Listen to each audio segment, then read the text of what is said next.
शहंशाह अकबर के दरबार में यूं तो कई अमीर और शक्तिशाली दरबारी थे, लेकिन हशमत खान की बात ही कुछ और थी। वो सल्तनत के सबसे पुराने और रसूखदार खानदानों में से एक का वारिस था। उसकी रगों में शाही खून दौड़ता था और उसकी दौलत का कोई हिसाब नहीं था। हशमत खान एक बेहतरीन योद्धा था, लेकिन उसकी सबसे बड़ी कमजोरी थी उसका अहंकार। उसे लगता था कि दरबार में सबसे ऊंचा स्थान और शहंशाह का सबसे करीबी होने का हक सिर्फ उसका है। जब से बीरबल दरबार में आए थे और अपनी बुद्धिमानी से शहंशाह का दिल जीत लिया था, हशमत खान के दिल में ईर्ष्या की आग जलने लगी थी। उसे ये बर्दाश्त नहीं होता था कि एक साधारण परिवार का भाट, जैसा कि वो बीरबल को नीचा दिखाने के लिए कहता था, उससे ज्यादा सम्मान पाए। वो हर मौके पर बीरबल को नीचा दिखाने, उनका मजाक उड़ाने और उन्हें शहंशाह की नजरों में गिराने की कोशिश करता था। एक दिन दरबार में पड़ोसी राज्य से आए एक दूत ने शहंशाह अकबर को एक बेशकीमती फारसी घोड़ा तोहफे में दिया। घोड़ा इतना शानदार था कि उसे देखकर सबकी आंखें खुली रह गई। अकबर घोड़े से बहुत प्रसन्न हुए और उसकी देखभाल की जिम्मेदारी अपने सबसे काबिल योद्धा हशमत खान को सौंप दी। ये देखकर हशमत खान का अहंकार 7वें आसमान पर पहुंच गया। उसने बीरबल की तरफ एक व्यंग्यात्मक मुस्कान के साथ देखा और ऊंची आवाज में कहा, देखिए जहांपनाह, काबिलियत की कद्र ऐसे होती है। सल्तनत के सबसे बेहतरीन घोड़े की देखभाल की जिम्मेदारी सल्तनत के सबसे बेहतरीन योद्धा को ही मिल सकती है। तलवार चलाना और घोड़े साधना हम खानदानी योद्धाओं का काम है, खिचड़ी पकाना और कहानियां सुनाना भाटों का। उसका इशारा साफ तौर पर बीरबल की ओर था। दरबार में कुछ लोग दबी जुबान में हंस पड़े। बीरबल ने उसकी बात सुनी, लेकिन उनके चेहरे पर कोई शिकन नहीं आई। उन्होंने बस शांति से सिर झुका लिया। शहंशाह अकबर को हशमत खान की ये बदतमीजी पसंद नहीं आई, लेकिन उस खुशी के मौके पर वो माहौल खराब नहीं करना चाहते थे, इसलिए चुप रहे। हशमत खान को लगा कि बीरबल उसकी बातों से डर गए हैं या उनके पास कोई जवाब नहीं है। उसका हौसला और बढ़ गया। उसने मन ही मन ठान लिया कि वो बीरबल को सबके सामने ऐसा जलील करेगा कि वो दरबार में मुंह दिखाने के काबिल नहीं रहेंगे। और जल्द ही उसे ये मौका मिल भी गया। कुछ हफ्तों बाद हशमत खान ने अपने बेटे के जन्मदिन के मौके पर एक बहुत बड़ी दावत का आयोजन किया। उसने शहंशाह अकबर, सभी नवरत्नों और सल्तनत के तमाम बड़े बड़े अमीरों को न्योता भेजा। ये दावत उसकी दौलत और शान शौकत का एक खुला प्रदर्शन थी। बीरबल को भी न्योता मिला। वो जानते थे कि हशमत खान ने उन्हें सिर्फ अपमानित करने के लिए बुलाया है, लेकिन फिर भी उन्होंने जाने का फैसला किया। वो भागने वालों में से नहीं थे। दावत की शाम हशमत खान की हवेली सितारों से जगमगा रही थी। दुनिया के कोने कोने से मंगवाए गए पकवानों की खुशबू हवा में तैर रही थी। जब बीरबल अपनी साधारण पोशाक में वहां पहुंचे, तो द्वारपाल ने उन्हें ऐसे रोका जैसे वो कोई भिखारी हो। किधर? ये अमीरों की महफिल है, तुम्हारे जैसे लोगों के लिए यहां कोई जगह नहीं, द्वारपाल ने कहा। बीरबल ने शांति से अपना न्योता पत्र दिखाया। द्वारपाल ने बेमन से उन्हें अंदर जाने दिया। अंदर का नजारा और भी अपमानजनक था। हशमत खान खुद हर बड़े अमीर उमरा का स्वागत कर रहा था, उन्हें गले लगा रहा था, लेकिन जब उसने बीरबल को देखा तो ऐसे मुंह फेर लिया जैसे उन्हें जानता ही न हो। उसने जानबूझकर बीरबल को ऐसी जगह बैठने का इशारा किया जो सबसे आखिर में नौकरों चाकरों के पास थी। बीरबल चुपचाप जाकर वहीं बैठ गए। वो देख रहे थे कि कैसे हशमत खान शहंशाह और दूसरे कीमती तोहफे लाने वालों की आवभगत कर रहा था। दावत शुरू हुई। सोने चांदी के बर्तनों में खाना परोसा जा रहा था, लेकिन बीरबल की मेज पर खाना सबसे आखिर में और बेमन से फेंका जा रहा था। ये सब देखकर भी बीरबल शांत रहे।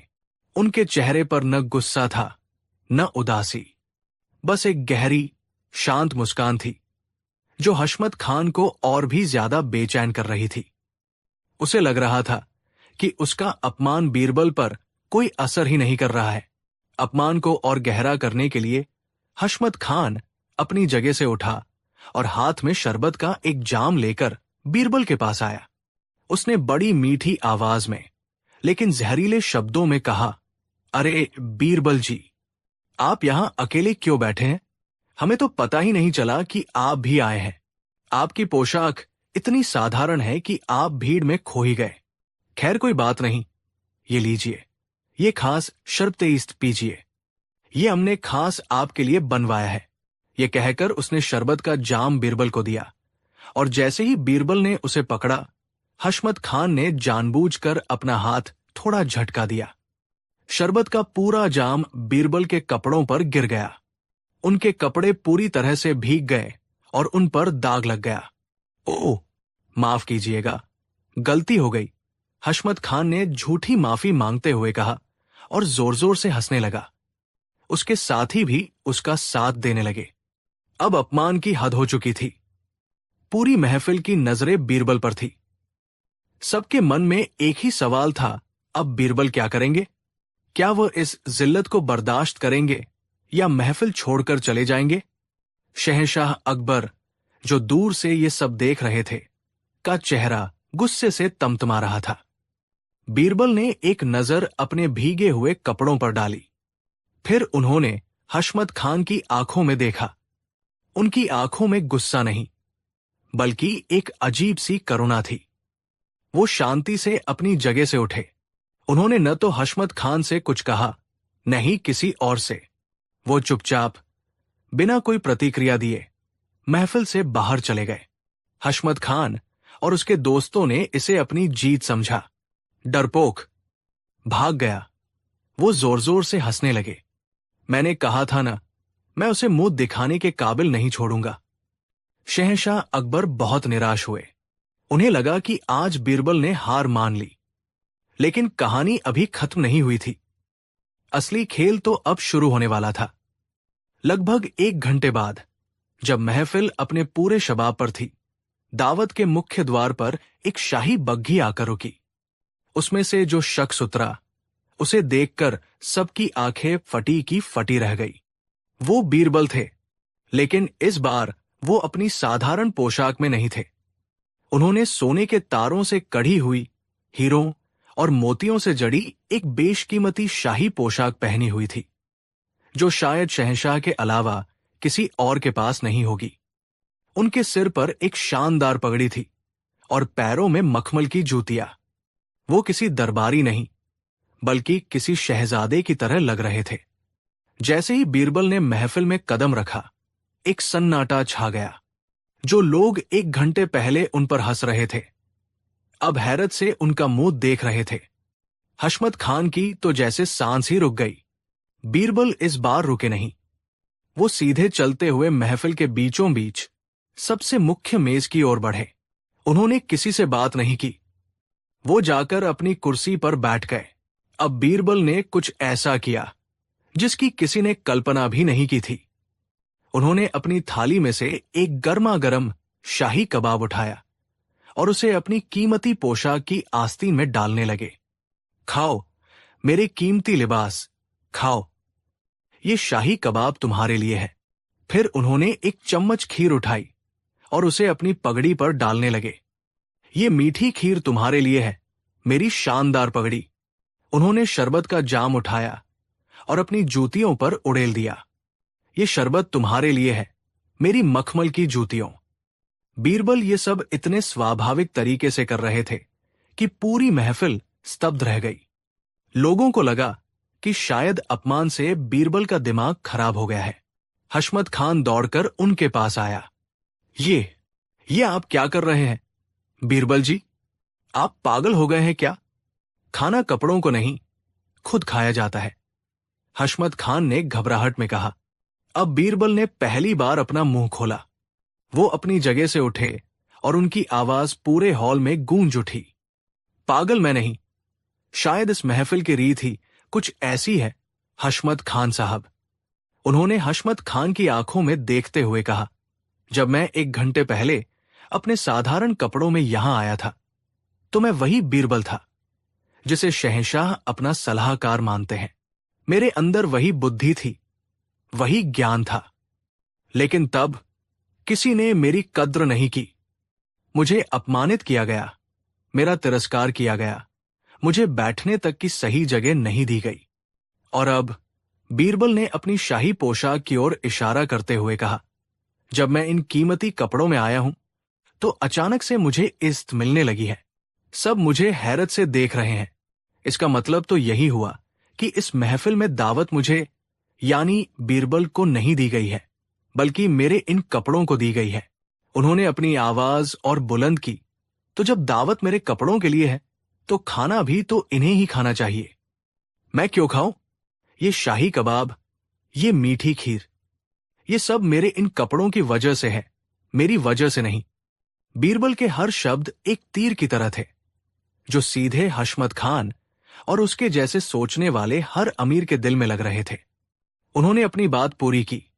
हशमत खान साहब, आपने आज मुझे एक बहुत बड़ा सबक सिखाने की कोशिश की, लेकिन शायद अनजाने में आपने खुद एक बहुत बड़ा सबक सीख लिया है। इंसान की कीमत उसके कपड़ों, उसकी दौलत या उसके खानदान से नहीं होती। इंसान की असली कीमत उसके ज्ञान, उसके चरित्र और उसके कर्मों से होती है। आपने आज मेरा नहीं, बल्कि अपनी ही छोटी सोच का अपमान किया है। यह कहकर बीरबल चुप हो गए। पूरे हॉल में खामोशी थी। हशमत खान का सिर शर्म से झुक गया था। उसकी आंखों से आंसू बह रहे थे। उसे अपनी गलती का एहसास हो चुका था। वो बीरबल के पैरों में गिर पड़ा। मुझे माफ कर दीजिए बीरबल जी, मुझसे बहुत बड़ी भूल हो गई। मैं अपने अहंकार में अंधा हो गया था। आज आपने मेरी आंखें खोल दी। शहंशाह अकबर, जो ये पूरा दृश्य देख रहे थे, अपनी जगह से उठे। उनके चेहरे पर गर्व और खुशी के आंसू थे। उन्होंने बीरबल को गले लगा लिया। शाबाश बीरबल, आज तुमने साबित कर दिया कि सबसे बड़ा हथियार तलवार नहीं, बल्कि चरित्र और बुद्धि होती है। तुमने बिना एक भी कठोर शब्द कहे अपने अपमान का ऐसा जवाब दिया है जो सदियों तक याद रखा जाएगा। उस दिन के बाद हशमत खान पूरी तरह से बदल गया। वो बीरबल का सबसे बड़ा प्रशंसक और दोस्त बन गया। ये कहानी हमें सिखाती है कि जब कोई आपका अपमान करे तो जरूरी नहीं कि आप भी बदले में उसका अपमान करें। कभी कभी सबसे अच्छा जवाब खामोशी और अपने कर्मों से दिया जाता है। बीरबल की तरह अपने चरित्र को इतना ऊंचा बनाइए कि दूसरों द्वारा फेंका गया कीचड़ आप तक पहुंच ही न पाए। कहानी 2। एक दिन आगरा के शाही दरबार में सब कुछ सामान्य था। मंत्री अपनी रिपोर्ट पेश कर रहे थे और शहंशाह अकबर बड़े ध्यान से सब कुछ सुन रहे थे। अचानक एक विदेशी दूत की तारीफ सुनकर अकबर के चेहरे पर गर्व की एक लहर दौड़ गई। उन्होंने अपनी मूंछों पर ताव देते हुए दरबारियों से कहा, माशाल्लाह, आज हमें यह सोचते हुए बेहद खुशी हो रही है कि हमारी सल्तनत में अक्ल और हुनर की कोई कमी नहीं है। लेकिन एक बात हम पूरे यकीन के साथ कह सकते हैं। दरबार में सन्नाटा छा गया। सब जानने को उत्सुक थे कि बादशाह क्या कहने वाले हैं। अकबर ने कहा, इस पूरी दुनिया में आज तक कोई ऐसा इंसान पैदा नहीं हुआ जो शहंशाह-ए-हिंद जलालुद्दीन मोहम्मद अकबर को मूर्ख बना सके। क्या आप सब हमारी इस बात से सहमत हैं? बेशक आलम पनाह, आपकी अक्ल के आगे कौन टिक सकता है? जहां पनाह, ये तो सूरज को दिया दिखाने जैसा है। पूरे दरबार में चापलूसी की आवाजें गूंजने लगी। लेकिन एक व्यक्ति था जो चुप था, जिसके चेहरे पर एक हल्की रहस्यमयी मुस्कान थी। वो थे बीरबल। अकबर की पारखी नजरें बीरबल पर जा टिकी। उन्होंने पूछा, बीरबल, तुम खामोश हो? क्या तुम्हें हमारी बात पर कोई शक है, या तुम किसी ऐसे शख्स को जानते हो जो हमें मूर्ख बनाने की जुर्रत कर सकता है? बीरबल ने अदब से सिर झुकाते हुए कहा, गुस्ताखी माफ शहंशाह, मैं आपकी बुद्धिमानी पर शक नहीं कर रहा। मैं तो बस इस कायनात के एक नियम के बारे में सोच रहा था। अकबर ने उत्सुकता से पूछा, कौन सा नियम? बीरबल ने जवाब दिया, आलम पनाह। इंसान की सबसे बड़ी भूल यही होती है कि वो खुद को भूल से परे समझ लेता है। अहंकार बुद्धि पर पर्दा डाल देता है, और जहां अहंकार होता है वहां मूर्ख बनने की गुंजाइश हमेशा रहती है। ये सुनते ही अकबर का चेहरा तमतमा गया। उन्हें लगा कि बीरबल ने सीधे सीधे उनकी बात को चुनौती दी है। उन्होंने कड़क आवाज में कहा, तो तुम्हारा मतलब है कि हमें भी मूर्ख बनाया जा सकता है? बीरबल, ये दरबार है, पहेलियां बुझाने की जगह नहीं। साफ साफ कहो। बीरबल ने शांत भाव से कहा, जहांपनाह, मैं बस इतना कहना चाहता हूं कि समय और परिस्थितियां किसी को भी भ्रम में डाल सकती है। तो ठीक है, अकबर ने चुनौती दी। हम तुम्हें चुनौती देते हैं बीरबल। अगर तुम में इतनी ही काबिलियत है तो तुम हमें मूर्ख बनाकर दिखाओ। हम तुम्हें 1 महीने का वक्त देते हैं। अगर तुम कामयाब हुए तो हम तुम्हें 10,000 सोने की मोहरें इनाम में देंगे, और अगर तुम नाकाम रहे तो तुम्हें मंत्री पद से हमेशा के लिए हाथ धोना पड़ेगा और आगरा छोड़कर जाना होगा। क्या तुम्हें ये शर्त मंजूर है? दरबार में स्वीप-टक सन्नाटा छा गया। ये एक असंभव चुनौती थी। बादशाह को मूर्ख बनाना मतलब अपनी जान को दांव पर लगाना। सभी दरबारी सोचने लगे कि आज बीरबल का आखिरी दिन है। बीरबल ने एक गहरी सांस ली, अकबर की आंखों में देखा और अपनी उसी रहस्यमयी मुस्कान के साथ कहा, मुझे आपकी शर्त मंजूर है आलम पनाह। बीरबल के कहते ही दरबार में कानाफूसी शुरू हो गई। किसी को यकीन नहीं हो रहा था कि बीरबल ने इतनी बड़ी चुनौती स्वीकार कर ली है। उस दिन के बाद बीरबल दरबार से जैसे गायब ही हो गए। 1 हफ्ता बीता, फिर दूसरा। बीरबल का कहीं कोई अतापता नहीं था। अकबर भी मन ही मन बेचैन होने लगे। उन्हें बीरबल की चिंता भी थी, और यह भी लग रहा था कि शायद बीरबल हार मानकर कहीं चले गए हैं। दरबारी कानाफूसी करने लगे। भाग गया बीरबल, अपनी जान बचाने के लिए भाग गया। तीसरे हफ्ते की एक सुबह आगरा के बाजारों में एक अजीब खबर फैलनी शुरू हुई। खबर थी कि बीरबल शहर लौट आए हैं, लेकिन वो किसी साधु के वेश में यमुना नदी के किनारे एक कुटिया बनाकर रह रहे हैं। लोगों ने बताया कि उन्होंने कई सालों तक हिमालय में तपस्या की है और उन्हें एक ऐसी दिव्य वस्तु प्राप्त हुई है जो दुनिया में किसी के पास नहीं है। ये खबर जंगल की आग की तरह फैली और जल्द ही शहंशाह अकबर के कानों तक पहुंची। अकबर हैरान थे, ये बीरबल का कौन सा नया नाटक है? उन्होंने अपने सैनिकों को भेजा और बीरबल को दरबार में हाजिर करने का हुक्म दिया। अगले दिन बीरबल साधु के वेश में, हाथ में एक पुराना सा थैला लिए दरबार में हाजिर हुए। उनकी दाढ़ी बढ़ी हुई थी और चेहरे पर एक अजीब सा तेज था। अकबर ने हैरानी और गुस्से से पूछा, बीरबल, ये क्या हाल बना रखा है और ये सब क्या नाटक है? तुम हमारी चुनौती से डरकर भाग गए थे।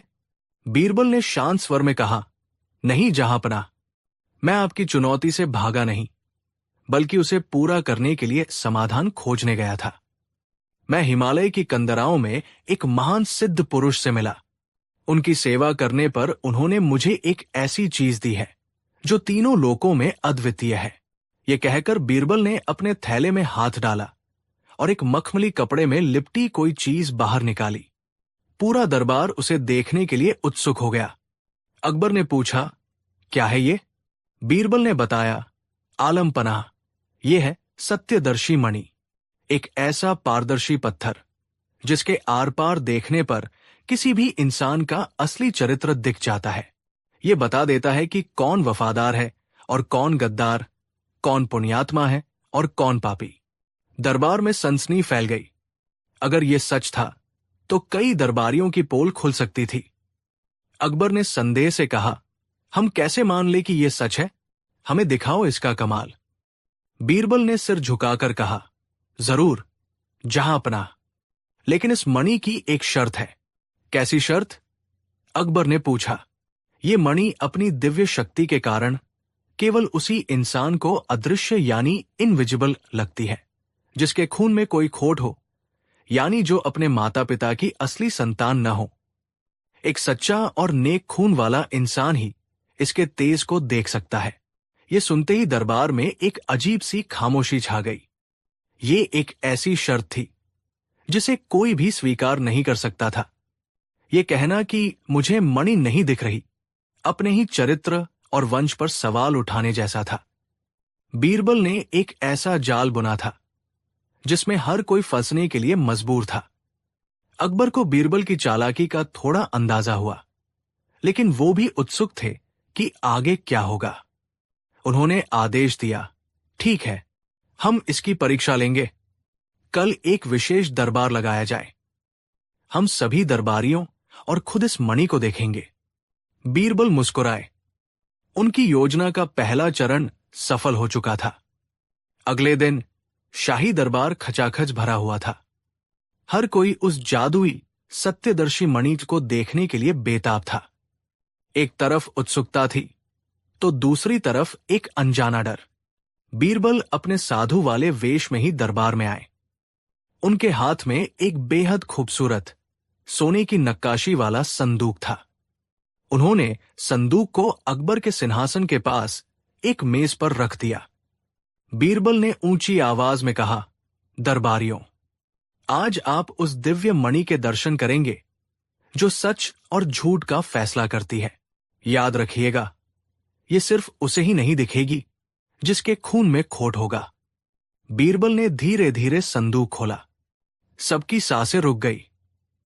बीरबल ने संदूक के अंदर हाथ डाला और बड़ी सावधानी से, जैसे कोई बहुत कीमती चीज उठा रहे हों, अपनी बंद मुट्ठी को बाहर निकाला। फिर उन्होंने अपनी मुट्ठी खोली और उसे हवा में ऐसे रखा मानो उनके हाथ में कोई पत्थर हो। हकीकत में बीरबल के हाथ में कुछ भी नहीं था। उनकी हथेली बिल्कुल खाली थी। बीरबल सबसे पहले वित्त मंत्री टोडरमल के पास गए और बोले, देखिए मंत्री जी, इस मणि का तेज देखिए। इसकी चमक कैसी आंखों को चकाचौंध कर रही है। टोडरमल ने ध्यान से बीरबल की खाली हथेली को देखा। उन्हें कुछ नहीं दिखा। एक पल के लिए उनके चेहरे पर घबराहट आई, लेकिन फिर उन्हें बीरबल की शर्त याद आई। अगर उन्होंने कहा कि कुछ नहीं दिख रहा, तो पूरे दरबार में उनकी इज्जत मिट्टी में मिल जाएगी। लोग कहेंगे कि वित्त मंत्री अपने पिता की असली संतान नहीं है। टोडरमल ने जबरदस्ती मुस्कुराते हुए कहा, वाह वाह बीरबल जी, क्या खूब है। ऐसा तेज तो मैंने आज तक नहीं देखा। ये तो कोहिनूर को भी मात दे रही है। इसके बाद बीरबल सेनापति मानसिंह के पास गए। मानसिंह भी एक पल के लिए चौंके, लेकिन अपनी प्रतिष्ठा बचाने के लिए उन्होंने भी कह दिया, अद्भुत, अविश्वसनीय। इसकी बनावट तो किसी दैवीय कारीगर ने की है। एक एक करके बीरबल हर मंत्री, हर दरबारी के पास गए। कोई उसकी चमक की तारीफ कर रहा था, कोई उसके रंग की, तो कोई उसके आकार की। पूरा दरबार उस अनंत दिखने वाली मणि की तारीफों के पुल बांध रहा था, क्योंकि कोई भी खुद को नाजायज या खोट वाला साबित नहीं करना चाहता था। अकबर अपने सिंहासन पर बैठे ये सब देख रहे थे। वो हैरान थे और मन ही मन सोच रहे थे, देखो इन सबको, कैसे अपनी कुर्सी और इज्जत बचाने के लिए झूठ बोल रहे हैं। मैं इन सब झूठे लोगों की पोल खोलूंगा। मैं सच कहूंगा। अब बीरबल धीरे धीरे अकबर के सिंहासन की ओर बढ़े। दरबार में फिर से सन्नाटा छा गया। बीरबल ने अपनी खाली हथेली शहंशाह अकबर के सामने कर दी और अदब से कहा, आलम पनाह, अब आप इस दिव्य मणि के दर्शन करें और हमें बताएं कि आपको ये कैसी लगी। अकबर ने बीरबल की खाली हथेली को देखा। उन्हें वहां कुछ नहीं दिखा। वो सच बोलने के लिए अपना मुंह खोलने ही वाले थे कि अचानक उनके दिमाग में एक ख्याल कौंधा। अगर मैंने कह दिया कि मुझे कुछ नहीं दिख रहा, तो बीरबल की शर्त के मुताबिक मैं भी। ये सोचते ही अकबर का चेहरा पीला पड़ गया। वो शहंशाह थे। अगर उन्होंने सच बोला तो उनकी अपनी प्रजा, उनके अपने मंत्री उनके वंश पर शक करेंगे। उनकी सल्तनत में विद्रोह हो सकता है। उनकी सालों की बनाई इज्जत एक पल में शाख में मिल सकती है। एक तरफ सच था और दूसरी तरफ उनका सिंहासन, उनकी इज्जत, उनका अहंकार। कुछ पलों की खामोशी के बाद शहंशाह अकबर ने एक गहरी सांस ली और जोर से हंसे। उन्होंने ऊंची आवाज में कहा, सुभान अल्लाह बीरबल, सुभान अल्लाह वाकई ये मणि तो दिव्य है। इसकी चमक तो ऐसी है कि हमारी आंखें भी इसे ठीक से देख नहीं पा रही है। आज तक हमने इससे खूबसूरत चीज नहीं देखी। तुम सच में हमारे लिए एक अनमोल तोहफा लाए हो। जैसे ही अकबर ने यह कहा, बीरबल समझ गए कि उनकी चुनौती पूरी हो गई है। शहंशाह अपनी इज्जत बचाने के लिए एक ऐसे झूठ का हिस्सा बन चुके थे जिसे उन्होंने खुद अपनी आंखों से देखा था। वो मूर्ख बन चुके थे। पूरा दरबार शहंशाह की हां में हां मिलाने लगा और तालियां बजाने लगा। अचानक दरबार के एक कोने से एक बच्चे के रोने की आवाज आई। वह एक सिपाही का छोटा बेटा था। वो बच्चा अपनी मां से मासूमियत से कह रहा था, अम्मा, अम्मा। बादशाह सलामत झूठ क्यों बोल रहे हैं? उनके हाथ में तो कुछ भी नहीं है। सब लोग क्यों कह रहे हैं कि पत्थर है? मुझे तो कुछ नहीं दिख रहा। बच्चे की मासूम और सच्ची आवाज पूरे दरबार में गूंज गई। एक पल के लिए सब चुप हो गए। जो सच हर कोई जानते हुए भी नहीं बोल पा रहा था, उसे एक बच्चे ने बोल दिया था। सारे दरबारियों के चेहरे शर्म से झुक गए। और तब शहंशाह अकबर ने बीरबल की तरफ देखा। उनके चेहरे पर गुस्सा नहीं, बल्कि एक गहरी समझ थी। वो अपनी गलती समझ चुके थे। वो जोर जोर से हंसने लगे। उनकी हंसी पूरे दरबार में गूंज उठी। वाह बीरबल, वाह! हम मान गए। तुमने हमें हरा दिया। तुमने हमें मूर्ख बना दिया, और वो भी बिना किसी जादू टोने के, सिर्फ इंसानी फितरत का इस्तेमाल करके। बीरबल ने सिर झुकाकर कहा, गुस्ताखी माफ, जहां पनाह। मेरा मकसद आपको नीचा दिखाना नहीं था। मैं तो बस ये साबित करना चाहता था कि कोई भी इंसान, चाहे वो कितना भी बुद्धिमान क्यों न हो, अपने अहंकार और अपनी प्रतिष्ठा के डर के आगे मूर्ख बन सकता है। शहंशाह सिंहासन से उठे, बीरबल के पास आए और उनके कंधे पर हाथ रखकर बोले, बीरबल, आज तुमने हमें सिर्फ एक शर्त नहीं जिताई है, बल्कि एक बहुत बड़ा सबक सिखाया है। तुमने हमें हमारी ही कमजोरी का आईना दिखा दिया। तुम सच में नायाब हो। हम अपनी हार स्वीकार करते हैं। शहंशाह ने बीरबल को गले लगा लिया और घोषणा की, बीरबल को इनाम की 10,000 मोहरें दी जाएं, और आज से पूरे मुगल सल्तनत में ये दिन अहंकार पर बुद्धि की जीत के रूप में याद रखा जाएगा। ये थी वो कहानी जब बीरबल ने अपनी चतुराई से न सिर्फ एक असंभव चुनौती जीती, बल्कि शहंशाह अकबर को यह भी सिखा दिया कि असली बुद्धिमानी अपनी गलतियों को स्वीकार करने में है, न कि खुद को अचूक समझने में। ये कहानी हमें सिखाती है कि डर और अहंकार हमारी आंखों पर ऐसा पर्दा डाल देते हैं कि हमें सच दिखाई देना बंद हो जाता है। कहानी 3। आगरा शहर के एक कोने में एक छोटी सी टूटी फूटी झोपड़ी में पंडित दीनानाथ नाम के एक विद्वान लेकिन बेहद गरीब ब्राह्मण रहते थे। वे अपनी पत्नी और 2 छोटी बेटियों के साथ किसी तरह गुजारा करते थे। पूजा पाठ से जो कुछ मिल जाता, उसी से घर का चूल्हा जलता था। उनकी गरीबी के बावजूद दीनानाथ अपनी ईमानदारी और स्वाभिमान के लिए पूरे मोहल्ले में जाने जाते थे। उनकी झोपड़ी के ठीक सामने, सड़क के उस पार, शहर के सबसे अमीर और लालची सेठ धनीराम की आलीशान हवेली थी। धनीराम का कारोबार दूर दूर तक फैला था, लेकिन उसकी दौलत जितनी बड़ी थी, उसका दिल उतना ही छोटा था। वो गरीबों को कीड़े मकोड़ों से ज्यादा कुछ नहीं समझता था। एक साल देश में भयंकर अकाल पड़ा। न बारिश हुई, न फसल। लोगों के लिए 2 वक्त की रोटी जुटाना भी मुश्किल हो गया। पंडित दीनानाथ का परिवार भूखमरी की कगार पर पहुंच गया। अपनी बेटियों को भूख से बिलखते देख दीनानाथ का दिल टूट गया। उन्होंने एक कठिन फैसला किया। वो अपनी पत्नी के साथ अपनी जन्मभूमि काशी जाने का निश्चय करते हैं, जहां उनके कुछ रिश्तेदार थे, इस उम्मीद में कि वहां उन्हें कुछ मदद मिल जाएगी। लेकिन एक बड़ी समस्या थी। उनके पास उनके पूर्वजों की दी हुई एक ही कीमती चीज थी, सोने की 100 मोहरों से भरी एक छोटी सी थैली। उन्होंने ये मोहरें अपनी बेटियों के विवाह के लिए सहज कर रखी थी। इतने लंबे और खतरनाक सफर में इतनी बड़ी रकम साथ ले जाना सुरक्षित नहीं था। दीनानाथ ने अपनी पत्नी से कहा, सुनो, हम ये मोहरे अपने साथ नहीं ले जा सकते। हमें इसे किसी भरोसेमंद इंसान के पास अमानत के तौर पर रखना होगा। उनकी पत्नी ने चिंता से पूछा, लेकिन इस शहर में हमारा ऐसा कौन है जिस पर हम इतना भरोसा कर सकें? दीनानाथ ने सेठ धनीराम की हवेली की ओर देखा और कहा, सेठ धनीराम हमारे पड़ोसी हैं। वो इतने अमीर हैं, उन्हें हमारी इन 100 मोहरों का क्या लालच होगा? और फिर वो इतने धार्मिक होने का दिखावा करते हैं, रोज मंदिर जाते हैं। मुझे यकीन है वो हमारी अमानत को सुरक्षित रखेंगे। अगली सुबह पंडित दीनानाथ कांपते हुए हाथों में मोहरों की थैली लेकर सेठ धनीराम की हवेली पहुंचे। सेठ ने उन्हें अपनी गद्दी पर बैठे बैठे ही तिरस्कार भरी नजरों से देखा। दीनानाथ ने हाथ जोड़कर कहा, सेठ जी, मैं एक बड़ी विपदा में हूं। अकाल के कारण मुझे अपने परिवार के साथ कुछ महीनों के लिए काशी जाना पड़ रहा है। ये मेरे पूर्वजों की दी हुई 100 सोने की मोहरें, जो मेरी बेटियों के विवाह के लिए है। मैं आपसे विनती करता हूं कि आप इन्हें अपनी अमानत समझकर अपने पास रख लें। जब मैं वापस लौटूंगा तो आपसे ले लूंगा। भगवान आपका भला करेगा। सेठ धनीराम ने थैली को देखा।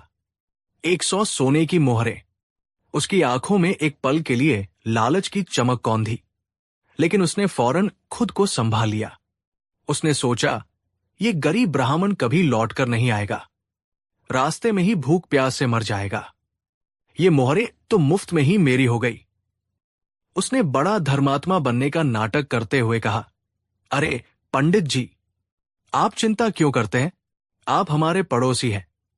आपकी मदद करना तो हमारा धर्म है। आप इसे मेरे खजाने में रखवा दीजिए। जब भी आप लौटेंगे, आपकी अमानत आपको सुरक्षित मिलेगी। मैं अपनी ज़बान का पक्का हूं। दीनानाथ को सेठ की बातों पर विश्वास हो गया। उन्होंने उसे धन्यवाद दिया और भारी मन से अपनी यात्रा पर निकल पड़े। 6 महीने बीत गए। ईश्वर की कृपा से दीनानाथ को काशी में काम मिल गया और वो कुछ पैसे बचाकर अपने परिवार के साथ आगरा वापस लौट आए। उनकी हालत अब पहले से थोड़ी बेहतर थी। आगरा लौटते ही अगले दिन वो अपनी अमानत वापस लेने के लिए सेठ धनीराम के पास पहुंचे। सेठ जी, नमस्कार। मैं दीनानाथ वापस आ गया हूं। आपकी बड़ी कृपा हुई जो आपने मेरी अमानत को संभाले रखा। अब अगर आप मुझे मेरी 100 मोहरों की थैली लौटा दें तो मैं आपका जीवन भर आभारी रहूंगा। ये सुनते ही सेठ धनीराम का चेहरा बदल गया। उसने दीनानाथ को ऐसे देखा जैसे वो उसे पहचानता ही न हो। कौन दीनानाथ? कैसी मोहरे? अरे ओ ब्राह्मण, तुम सुबह सुबह मेरे दरवाजे पर आकर क्या बकवास कर रहे हो? मैंने तुमसे कोई मोहरे नहीं ली। तुम मुझ पर झूठा इल्जाम लगा रहे हो। निकल जाओ यहां से, वरना मैं पहरेदारों को बुलाकर तुम्हें बाहर फेंक दूंगा। दीनानाथ के पैरों तले जमीन खिसक गई। उसे अपने कानों पर यकीन नहीं हुआ। सेठ जी, आप ये क्या कह रहे हैं? आप भूल रहे हैं, 6 महीने पहले मैंने खुद आपके हाथों में वो थैली दी थी। आप तो ज़बान के पक्के थे। धनीराम जोर जोर से हंसने लगा। ज़बान? अरे जा, तेरे जैसे कंगाल की बात का क्या भरोसा? तेरे पास कोई गवाह है? कोई सबूत है कि तूने मुझे मोहरे दी थी? नहीं ना, तो दफा हो जा यहां से। दीनानाथ गिड़गिड़ाने लगे, रोने लगे, सेठ के पैरों में गिर पड़े। लेकिन उस पत्थर दिल इंसान पर कोई असर नहीं हुआ। उसने पहरेदारों को बुलाकर दीनानाथ को धक्के मारकर अपनी हवेली से बाहर निकलवा दिया। दीनानाथ सड़क पर गिर पड़े। उनका विश्वास, उनकी आखिरी उम्मीद, सब कुछ टूटकर बिखर गया था। वो सिर्फ 100 मोहरे नहीं हारे थे, वो इंसानियत पर से अपना भरोसा हार गए थे। वो फूट फूट कर रोने लगे। तभी मोहल्ले के एक बुजुर्ग ने उनके कंधे पर हाथ रखा। पंडित जी, रोने से कुछ नहीं होगा। ये सेठ बहुत मक्कार है। तुम एक काम करो, तुम शहंशाह अकबर के दरबार में जाओ। वहां बीरबल जी है। सुना है वो परिंदे के पर भी गिन लेते हैं। शायद वही तुम्हें न्याय दिला सके। एक नई उम्मीद की किरण के साथ पंडित दीनानाथ मुगल दरबार की ओर चल पड़े। अगले दिन शहंशाह अकबर का दरबार लगा हुआ था। पंडित दीनानाथ ने कांपती हुई आवाज में अपनी पूरी दुख भरी कहानी शहंशाह को सुनाई। उनकी आंखों के आंसू और उनकी बातों की सच्चाई ने अकबर के दिल को छू लिया।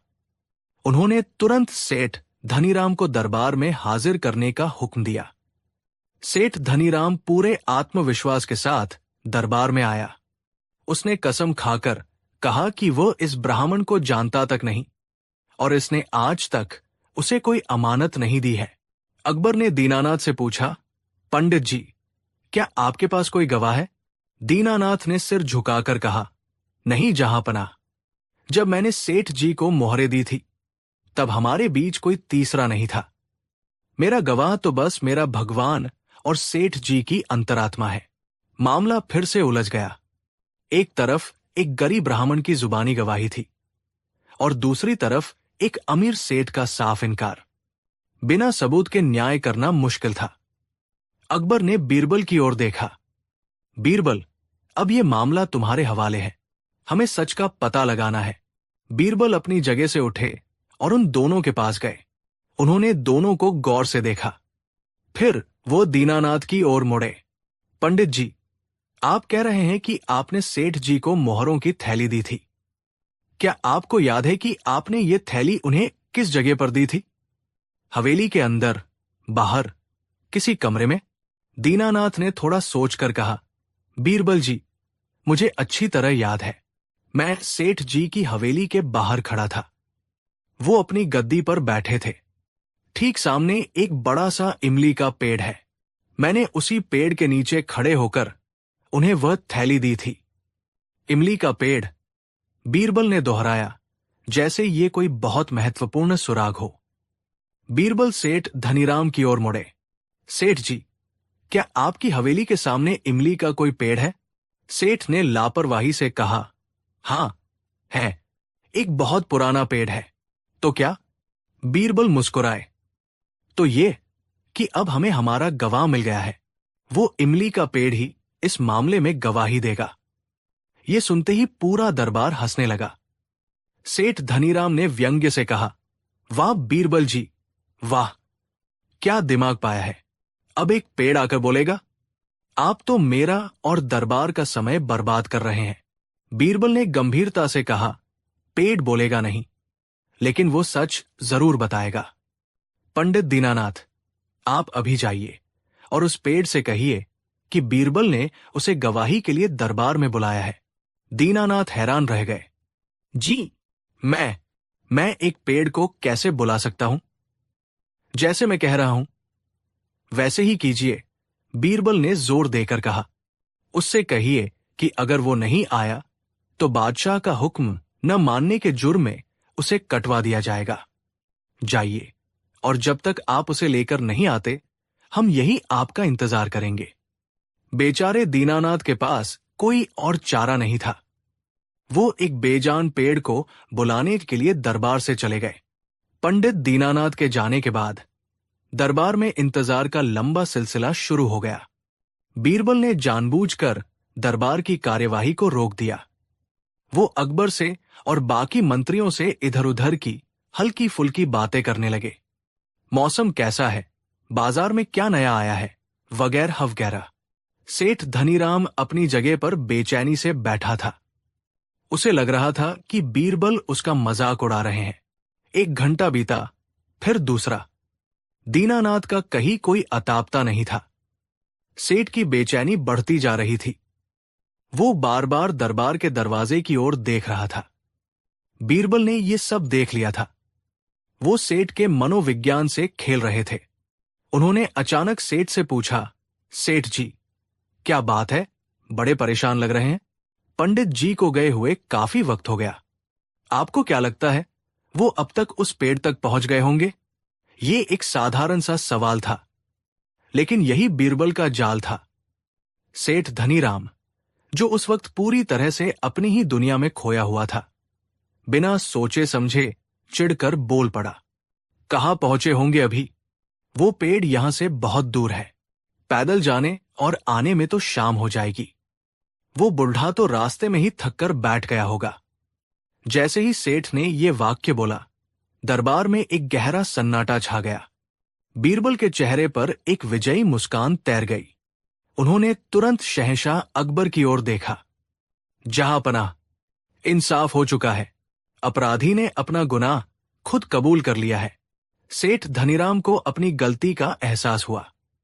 उसका चेहरा डर से पीला पड़ गया।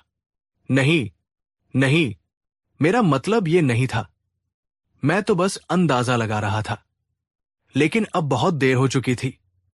बीरबल ने जोर से कहा, सेठ जी, अभी कुछ देर पहले तो आप कह रहे थे कि आप इस ब्राह्मण को जानते तक नहीं। आपने इससे कभी कोई मोहरे नहीं ली। तो फिर आपको यह कैसे पता कि इसकी बताई हुई जगह, वो इमली का पेड़, यहां से बहुत दूर है? आपको कैसे पता कि वहां तक पहुंचने में शाम हो जाएगी? इसका मतलब साफ है। बीरबल ने अपनी आवाज बुलंद की। आप न सिर्फ उस ब्राह्मण को जानते हैं, बल्कि आप उस जगह को भी अच्छी तरह जानते हैं जहां उसने आपको अपनी जिंदगी की पूरी जमा पूंजी सौंपी थी। आपने झूठ बोला है, सेठ। आपने दरबार को गुमराह किया है। सेठ धनीराम के पास अब कहने के लिए कुछ नहीं था।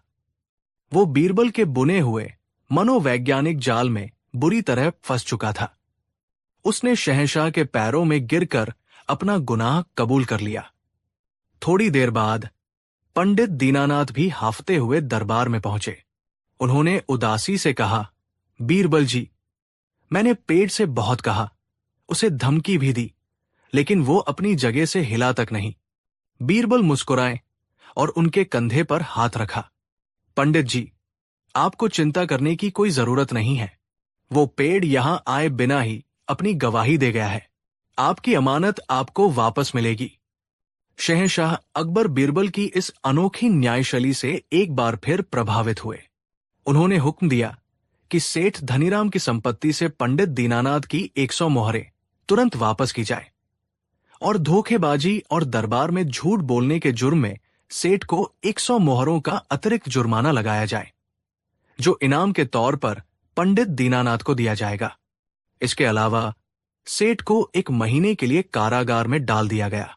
उस दिन पंडित दीनानाथ को सिर्फ उसकी मोहरें ही वापस नहीं मिली थी, बल्कि इंसानियत और न्याय पर उसका टूटा हुआ विश्वास भी वापस मिल गया था। यह कहानी हमें सिखाती है कि न्याय हमेशा सबूतों का मोहताज नहीं होता।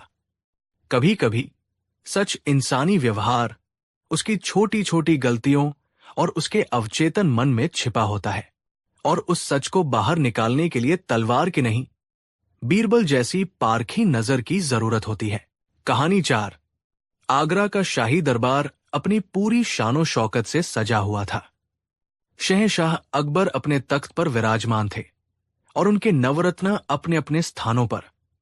दरबार की कार्यवाही चल रही थी, लेकिन माहौल में एक अजीब सी तल्खी घुली हुई थी। यह तल्खी एक शख्स की आंखों से निकल रही थी, मीर कासिम।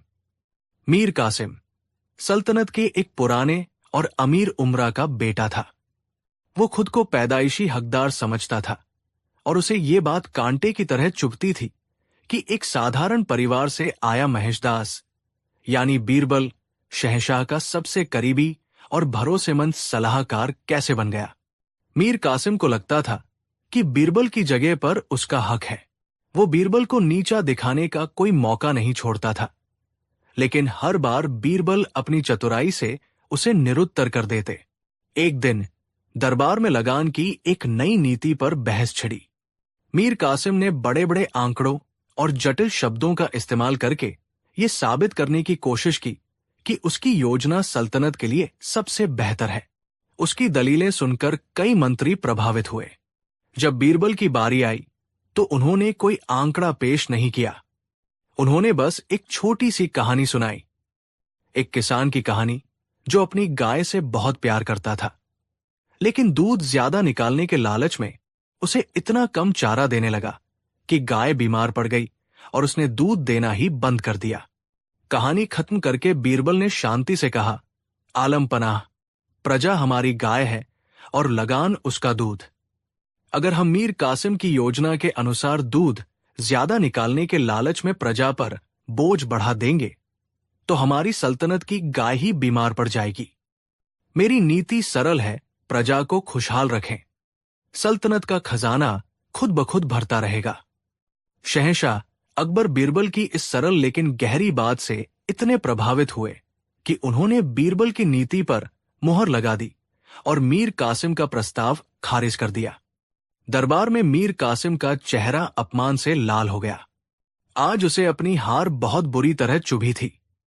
दरबार खत्म होने के बाद उसने अपने साथियों के सामने कसम खाई, मैं इस बीरबल को ऐसा सबक सिखाऊंगा कि वो पूरी जिंदगी याद रखेगा। मैं उसे उसी चीज से मारूंगा जिस पर उसे सबसे ज्यादा घमंड है, उसकी बुद्धि और उसकी इज्जत। मैं उसे पूरे आगरा के सामने जलील करूंगा। उस दिन मीर कासिम के दिल में ईर्ष्या की आग नफरत के शोले में बदल चुकी थी।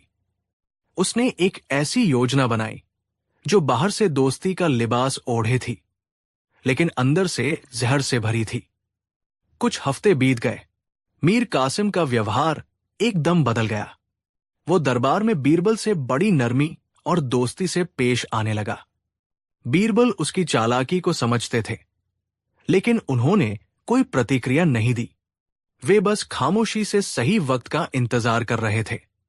एक दिन मीर कासिम ने शहंशाह अकबर के सामने एक घोषणा की, आलम पनाह, आपकी छत्र छाया में मुझे जो मान सम्मान और दौलत मिली है उसके लिए मैं आपका शुक्रगुजार हूं। मैं इस खुशी के मौके पर अपनी हवेली में एक भव्य दावते खास रखना चाहता हूं। मेरी ख्वाहिश है कि आप सभी नवरत्न और सल्तनत के सभी बड़े अमीर उमरा इस दावत में शिरकत करके मुझे इज्जत बख्शें। अकबर ने खुशी खुशी इजाजत दे दी। पूरे आगरा में इस दावत की चर्चा होने लगी। मीर कासिम ने अपनी पूरी दौलत इस दावत की तैयारियों में झोंक दी। उसकी हवेली को दुल्हन की तरह सजाया गया। ईरान से कालीन, तुर्की से फानूस और चीन से रेशमी पर्दे मंगवाए गए। दुनिया के कोने कोने से बेहतरीन बावर्ची बुलाए गए जो ऐसे ऐसे पकवान बनाने वाले थे जिनका स्वाद आगरा वालों ने कभी न चखा हो। दावत का दिन आ गया। शाम होते ही मीर कासिम की हवेली मेहमानों से गुलजार हो गई। खुद शहंशाह अकबर अपनी पूरी शानो शौकत के साथ पधारे। बीरबल भी समय पर पहुंचे। मीर कासिम ने बड़ी गर्मजोशी से उनका स्वागत किया, जैसे वो उसके सबसे अजीज दोस्त हों। आइए आइए बीरबल जी, आपकी मौजूदगी के बिना तो ये महफिल ही अधूरी थी, मीर कासिम ने शहद घुली आवाज में कहा। बीरबल बस मुस्कुरा दिए। मीर साहब, आपकी मेहमानवाजी के चर्चे तो पूरे शहर में हैं। हम तो बस उसका एक छोटा सा हिस्सा बनने चले आए। दावत शुरू हुई।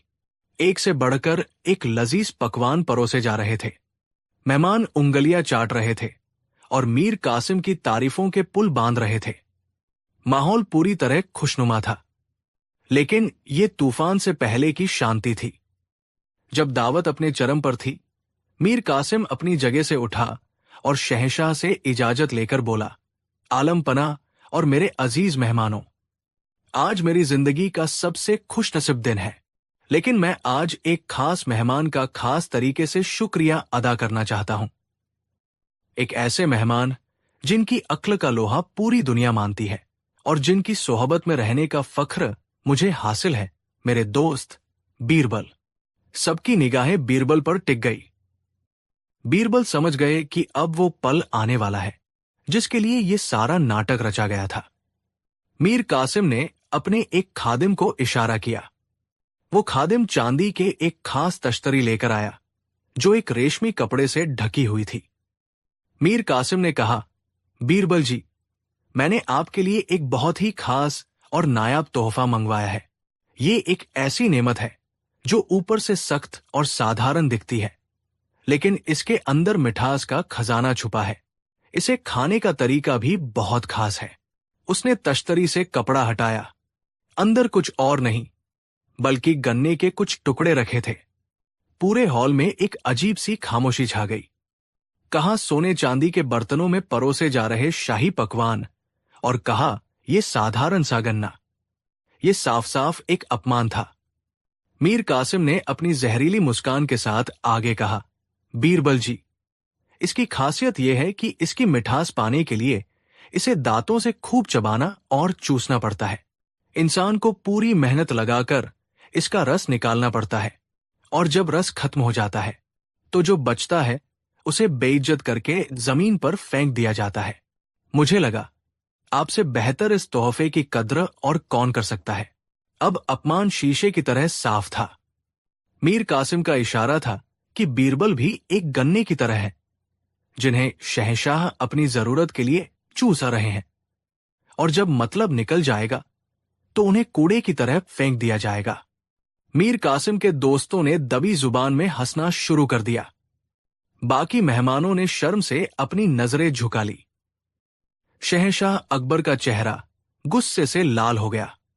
वो कुछ कहने के लिए आगे बढ़े, लेकिन बीरबल ने आंखों के इशारे से उन्हें रोक दिया। सबकी नजरें बीरबल पर थी। हर कोई देखना चाहता था कि बीरबल इस सीधे हमले का जवाब कैसे देंगे। क्या वो गुस्सा करेंगे? क्या वो महफिल छोड़कर चले जाएंगे? लेकिन बीरबल के चेहरे पर शिकन तक नहीं थी। उनके होठों पर वही शांत और सौम्य मुस्कान थी।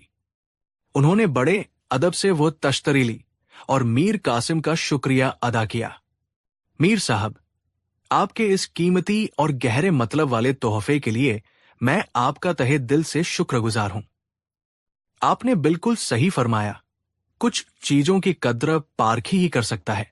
यह कहकर बीरबल ने एक गन्ने का टुकड़ा उठाया और बड़े आराम से, पूरे स्वाद के साथ उसे चूसना शुरू कर दिया, मानो वो दुनिया की सबसे लजीज चीज खा रहे हों। मीर कासिम हैरान था। उसे उम्मीद थी कि बीरबल तिलमिला उठेंगे, लेकिन यहां तो पासा उल्टा पड़ता दिख रहा था। जब बीरबल ने गन्ना खत्म कर लिया तो उन्होंने गन्ने के बचे हुए रेशे यानी खोई को फेंका नहीं, बल्कि बड़ी हिफाजत से अपने पास रख लिया। फिर वो अपनी जगह से उठे और मीर कासिम के पास गए। मीर साहब, आपकी मेहमानवाजी लाजवाब थी। एक मेहमान का फर्ज है कि वो मेजबान के तोहफे का जवाब तोहफे से दे। मेरे पास इस वक्त कोई कीमती चीज तो नहीं है, लेकिन मेरे पास भी आपके लिए एक खास तोहफा है। बीरबल ने अपने एक सेवक को इशारा किया। वो सेवक भी एक खूबसूरत चांदी की तश्तरी लेकर आया, जो मखमल के कपड़े से ढकी थी। बीरबल ने उसे खोला। अंदर सोने या हीरे नहीं, बल्कि मिश्री के कुछ चमचमाते हुए टुकड़े रखे थे। बीरबल ने वो तश्तरी मीर कासिम को पेश करते हुए कहा, मीर साहब, ये है मेरा तोहफा। मीर कासिम और बाकी दरबारी हैरान थे। गन्ना और मिश्री, ये क्या पहेली चल रही थी? तब बीरबल ने अपनी गहरी और शांत आवाज में बोलना शुरू किया, और उनके हर शब्द में एक मीठी छुरी की धार थी। मीर साहब, आपने मुझे एक ऐसी चीज दी जिसकी मिठास पाने के लिए उसे तोड़ना मरोड़ना और चूसना पड़ता है, और अंत में उसके बचे खुचे हिस्से को फेंक दिया जाता है। ये उन लोगों के चरित्र को दर्शाता है जो बाहर से मीठा बोलते हैं, लेकिन अंदर से दूसरों का रस चूसकर उन्हें फेंक देने की फितरत रखते हैं। ये सुनते ही मीर कासिम का चेहरा पीला पड़ गया। बीरबल ने अपनी बात जारी रखी, और मैंने आपको ये मिश्री दी है। इसकी खासियत देखिए, ये बाहर से भी मीठी है और अंदर से भी। इसे पाने के लिए कोई मेहनत नहीं करनी पड़ती। इसकी मिठास स्वाभाविक है, लेकिन इसकी सबसे बड़ी खूबी यह है कि जब आप इसे पानी में डालते हैं तो ये अपनी पहचान, अपना वजूद मिटाकर पूरे पानी को मीठा कर देती है। बीरबल ने अपनी नजरें शहंशाह अकबर की तरफ की और कहा, आलम पनाह, एक सच्चे दरबारी और वफादार सेवक को इस मिश्री की तरह ही होना चाहिए। पारदर्शी, स्वभाव से मीठा, और जिसका एकमात्र लक्ष्य हो सल्तनत की भलाई के लिए खुद को मिटा देना। ठीक वैसे ही जैसे ये मिश्री पानी में घुलकर उसे मीठा कर देती है। उसे गन्ने की तरह नहीं होना चाहिए, जिसकी मिठास मतलब के लिए हो और जो अंत में कचरा बन जाए। ये कहकर बीरबल रुके और फिर मीर कासिम की आंखों में देखते हुए कहा, और रही बात इस खोई की जिसे आपने फेंकने लायक समझा था, तो मीर साहब, आपको शायद पता नहीं कि इसी खोई से गरीबों के घर का चूल्हा जलता है और इसी से कागज भी बनता है जिस पर सल्तनत के फरमान लिखे जाते हैं। यानी जो आपको व्यर्थ लगा वो भी किसी न किसी के काम आता है। एक बुद्धिमान व्यक्ति किसी को भी व्यर्थ नहीं समझता। बीरबल के ये शब्द तीर की तरह मीर कासिम के सीने में जा लगे। जिस महफिल में वो बीरबल को जलील करना चाहता था, उसी महफिल में वो खुद जलील होकर रह गया। उसका सिर शर्म से झुक गया और उसके पास कहने के लिए एक शब्द नहीं था। पूरा हॉल तालियों की गड़गड़ाहट से गूंज उठा। शहंशाह अकबर अपनी जगह से उठे, बीरबल के पास आए और उन्हें गले से लगा लिया। वाह बीरबल, वाह! आज तुमने एक बार फिर साबित कर दिया कि असली ताकत दौलत या ऊंचे खानदान में नहीं, बल्कि ऊंची सोच और पाक दिल में होती है। तुमने अपमान के कड़वे जहर को भी अपनी बुद्धि के अमृत से मीठा कर दिया। तुम्हारा जवाब सिर्फ मीठा नहीं, बल्कि अनमोल था। उस दिन के बाद मीर कासिम ने फिर कभी बीरबल से उलझने की हिम्मत नहीं की। यह कहानी हमें सिखाती है कि जीवन में कई बार लोग हमें शब्दों से या अपने व्यवहार से नीचा दिखाने की कोशिश करेंगे। उस वक्त गुस्सा या नफरत से जवाब देना उनकी जीत होगी। असली जीत तब है जब हम बीरबल की तरह अपने सब्र, अपनी बुद्धि और अपनी सकारात्मकता से उस अपमान को एक ऐसे मीठे जवाब में बदल दें जो सामने वाले को उसकी गलती का एहसास भी करा दे और हमारे चरित्र को और भी ऊंचा उठा दे। याद रखिए, कीचड़ पर पत्थर मारने से छींटे अपने ऊपर ही आते हैं। बेहतर है कि उस कीचड़ में कमल का फूल बनकर अपनी अलग पहचान बनाई जाए। कहानी 5। मुगल सल्तनत का सुनहरा दौर था। शहंशाह अकबर कला और साहित्य के बड़े पारखी थे। उनके दरबार में दूर दूर से कलाकार, कवि और संगीतकार अपनी कला का प्रदर्शन करने आते थे और मुहमांगा इनाम पाते थे। एक दिन दरबार की कार्यवाही चल रही थी। तभी दो लोग एक बड़ी सी चीज को मखमल के कपड़े से ढककर दरबार में लाए। उनके पीछे पीछे 2 और आदमी चल रहे थे जिनके चेहरों पर एक अजीब सा तनाव था। आलम पनाह की जय हो। उनमें से एक ने आगे बढ़कर कहा, हम आपकी खिदमत में एक ऐसी नायाब चीज पेश करने आए हैं जिसे देखकर आपकी आंखें भी हैरान रह जाएंगी। अकबर की इजाजत से उस तस्वीर पर से कपड़ा हटाया गया और जैसे ही कपड़ा हटा, पूरे दरबार की आंखें खुली की खुली रह गई। एक खामोशी छा गई, जैसे किसी ने सब पर जादू कर दिया हो। वो एक तस्वीर थी, लेकिन ऐसी तस्वीर किसी ने आज तक नहीं देखी थी। उसमें एक गांव का दृश्य था। डूबते हुए सूरज की सुनहरी किरणें एक बूढ़ी औरत के झुर्रियों भरे चेहरे पर पड़ रही थी, जो अपनी झोपड़ी के बाहर बैठी एक छोटे बच्चे को कहानी सुना रही थी।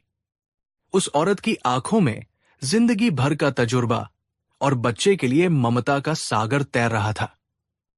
बच्चे के चेहरे पर मासूमियत और कहानी सुनने की उत्सुकता साफ झलक रही थी। पीछे बहती हुई एक छोटी सी नदी, आसमान में उड़ते पंछी और झोपड़ी से उठता हुआ धुआं, हर चीज इतनी सजीव थी मानो तस्वीर नहीं बल्कि एक जीती जागती खिड़की हो जिससे पूरा दरबार उस गांव में झांक रहा हो। शहंशाह अकबर अपनी जगह से उठकर तस्वीर के पास आ गए। उन्होंने उस पर हाथ फेरा। सुभान अल्लाह, क्या कारीगरी है! ऐसा लगता है मानो ये बूढ़ी औरत अभी हमसे बात करने लगेगी। इस कलाकार के हाथों में तो जादू है। उन्होंने मुड़कर उन 2 आदमियों की तरफ देखा। कौन है वो महान कलाकार जिसने इस शाहकार को बनाया है? हम उसे इनाम से मालामाल कर देना चाहते हैं। जैसे ही अकबर ने यह सवाल पूछा, एक अजीब सी स्थिति पैदा हो गई। दोनों आदमी एक साथ आगे बढ़े और एक ही आवाज में बोले, जहांपनाह, ये तस्वीर मैंने बनाई है। पूरा दरबार सन्न रह गया। एक तस्वीर और उसे बनाने का दावा करने वाले 2 लोग। पहला आदमी, जिसका नाम आरिफ था, आगरा का एक जाना माना और अमीर चित्रकार था। उसके काम की चर्चा दूर दूर तक थी और शाही खानदान के कई लोगों की तस्वीरें वो बना चुका था। वो बड़े आत्मविश्वास से खड़ा था। दूसरा आदमी इमरान एक गरीब और नौजवान लड़का था, जिसके कपड़े मैले थे और चेहरे पर घबराहट थी। उसे देखकर कोई नहीं कह सकता था कि वो इतना बड़ा कलाकार हो सकता है। अकबर अपने सिंहासन पर वापस बैठ गए। मामला गंभीर था। ये क्या मजाक है? सच सच बताओ, इसका असली मालिक कौन है? आरिफ ने बड़ी विनम्रता का नाटक करते हुए कहा, आलम पनाह, ये इमरान मेरा शागिर्द हुआ करता था। इसने मुझसे ही चित्रकारी सीखी है। ये एक अच्छी नकल कर लेता है, लेकिन इसमें इतनी काबिलियत कहा कि ये ऐसा शाहकार बना सके। ये तस्वीर मेरी सालों की मेहनत का नतीजा है। ये गरीब है, शायद इनाम के लालच में ये झूठ बोल रहा है। तभी इमरान चीख पड़ा, नहीं जहांपनाह, ये झूठ है, ये सरासर झूठ है। मैं इनका शागिर्द नहीं हूं। ये तस्वीर मेरी है। इस तस्वीर में जो औरत है वो मेरी दादी है, जिनका कुछ साल पहले इंतकाल हो गया। ये बच्चा मैं हूं। ये हमारी झोपड़ी है। मैंने अपनी यादों को, अपने बचपन को इस कैनवास पर उतारा है। ये मेरे लिए सिर्फ एक तस्वीर नहीं, मेरी जिंदगी है। इमरान की आंखों से आंसू बहने लगे। उसकी बातों में इतनी सच्चाई और दर्द था कि कुछ दरबारियों का दिल पसीज गया। लेकिन आरिफ ने तुरंत बात काटी, देखिए जहांपनाह, ये कितनी अच्छी कहानियां गढ़ रहा है। अगर ये इतना ही बड़ा कलाकार है तो इसने आज से पहले कोई और तस्वीर क्यों नहीं बनाई? इसके पास तो अपनी कूची और रंग खरीदने के भी पैसे नहीं हैं। मैंने ही रहम खाकर इसे कुछ सामान दिया था। इसने मेरी ही तस्वीर चुराकर उसे अपना बताने की जुर्रत की है। दरबार दो हिस्सों में बंट गया। कुछ लोग आरिफ की बातों पर यकीन कर रहे थे क्योंकि वो एक स्थापित कलाकार था। कुछ लोगों को इमरान की आंखों में सच्चाई नजर आ रही थी। शहंशाह अकबर भी एक गहरी दुविधा में पड़ गए। कोई गवाह नहीं था, कोई सबूत नहीं था। दोनों अपनी अपनी बात पर अड़े थे। न्याय कैसे हो? अगर गलत फैसला हो गया तो एक असली कलाकार के साथ अन्याय होगा और सल्तनत की न्याय व्यवस्था पर एक बदनुमा दाग लग जाएगा। थक हार कर अकबर ने अपनी सबसे भरोसेमंद आंखें उस शख्स की ओर घुमाई जो अब तक खामोशी से सब कुछ देख और सुन रहा था, बीरबल। बीरबल, शहंशाह ने कहा, यह गुत्थी अब तुम ही सुलझा सकते हो। हमें सच जानना है। असली कलाकार कौन है? तुम्हारे पास कल सुबह तक का वक्त है। कल इसी दरबार में दूध का दूध और पानी का पानी हो जाना चाहिए। बीरबल ने अदब से सिर झुकाया। जो हुक्म, जहांपनाह। सबकी निगाहें अब बीरबल पर थी। बीरबल इस अंधी गुफा से रोशनी का रास्ता कैसे खोजेंगे? उस शाम बीरबल ने उन दोनों, आरिफ और इमरान को अपने कक्ष में अलग अलग समय पर बुलाया। वो जानते थे कि सच किसी सबूत में नहीं, बल्कि इन दोनों के व्यवहार और उनकी आत्मा में छिपा है। पहले आरिफ आया। वो अब भी पूरे आत्मविश्वास से भरा था। आरिफ साहब, बीरबल ने शांति से पूछा, आपकी ये तस्वीर वाकई लाजवाब है। क्या आप बता सकते हैं कि इसे बनाने में आपने कौन कौन से रंगों का इस्तेमाल किया है? ये जो सुनहरा रंग है, ये कहां से मंगवाया था? आरिफ ने फौरन जवाब दिया, बीरबल जी, ये फारस से लाया गया खास केसरिया रंग है, जिसे मैंने सोने के वर्क के साथ मिलाकर तैयार किया है। और ये जो नीला रंग है, ये अफगानिस्तान के लाजवर्द पत्थर को पीसकर बनाया गया है। मैंने इस पर तुर्की से मंगवाए गए खास सैबल हेयर ब्रश का इस्तेमाल किया है। आरिफ ने चित्रकारी की तकनीक, रंगों के मिश्रण और कैनवास की बनावट के बारे में इतनी बारीकी से बताया कि एक पल के लिए बीरबल भी सोचने पर मजबूर हो गए। वो जो भी कह रहा था, तकनीकी रूप से बिल्कुल सही था। बीरबल ने अगला सवाल पूछा, इस तस्वीर में जो बूढ़ी औरत है, उसकी आंखों में एक अजीब सी गहराई है। उसे बनाते वक्त आपके मन में क्या चल रहा था? आरिफ थोड़ा झिझका, फिर बोला, जी, वो तो बस एक कलाकार की कल्पना है। मैंने कई बूढ़ी औरतों को देखा है, उन्हीं में से किसी एक की छवि मेरे मन में रह गई होगी। अच्छा, बीरबल ने कहा और आरिफ को जाने की इजाजत दे दी। थोड़ी देर बाद इमरान को बुलाया गया। वो डरा समासा अंदर आया। उसकी आंखें रो रो कर सूज गई थी।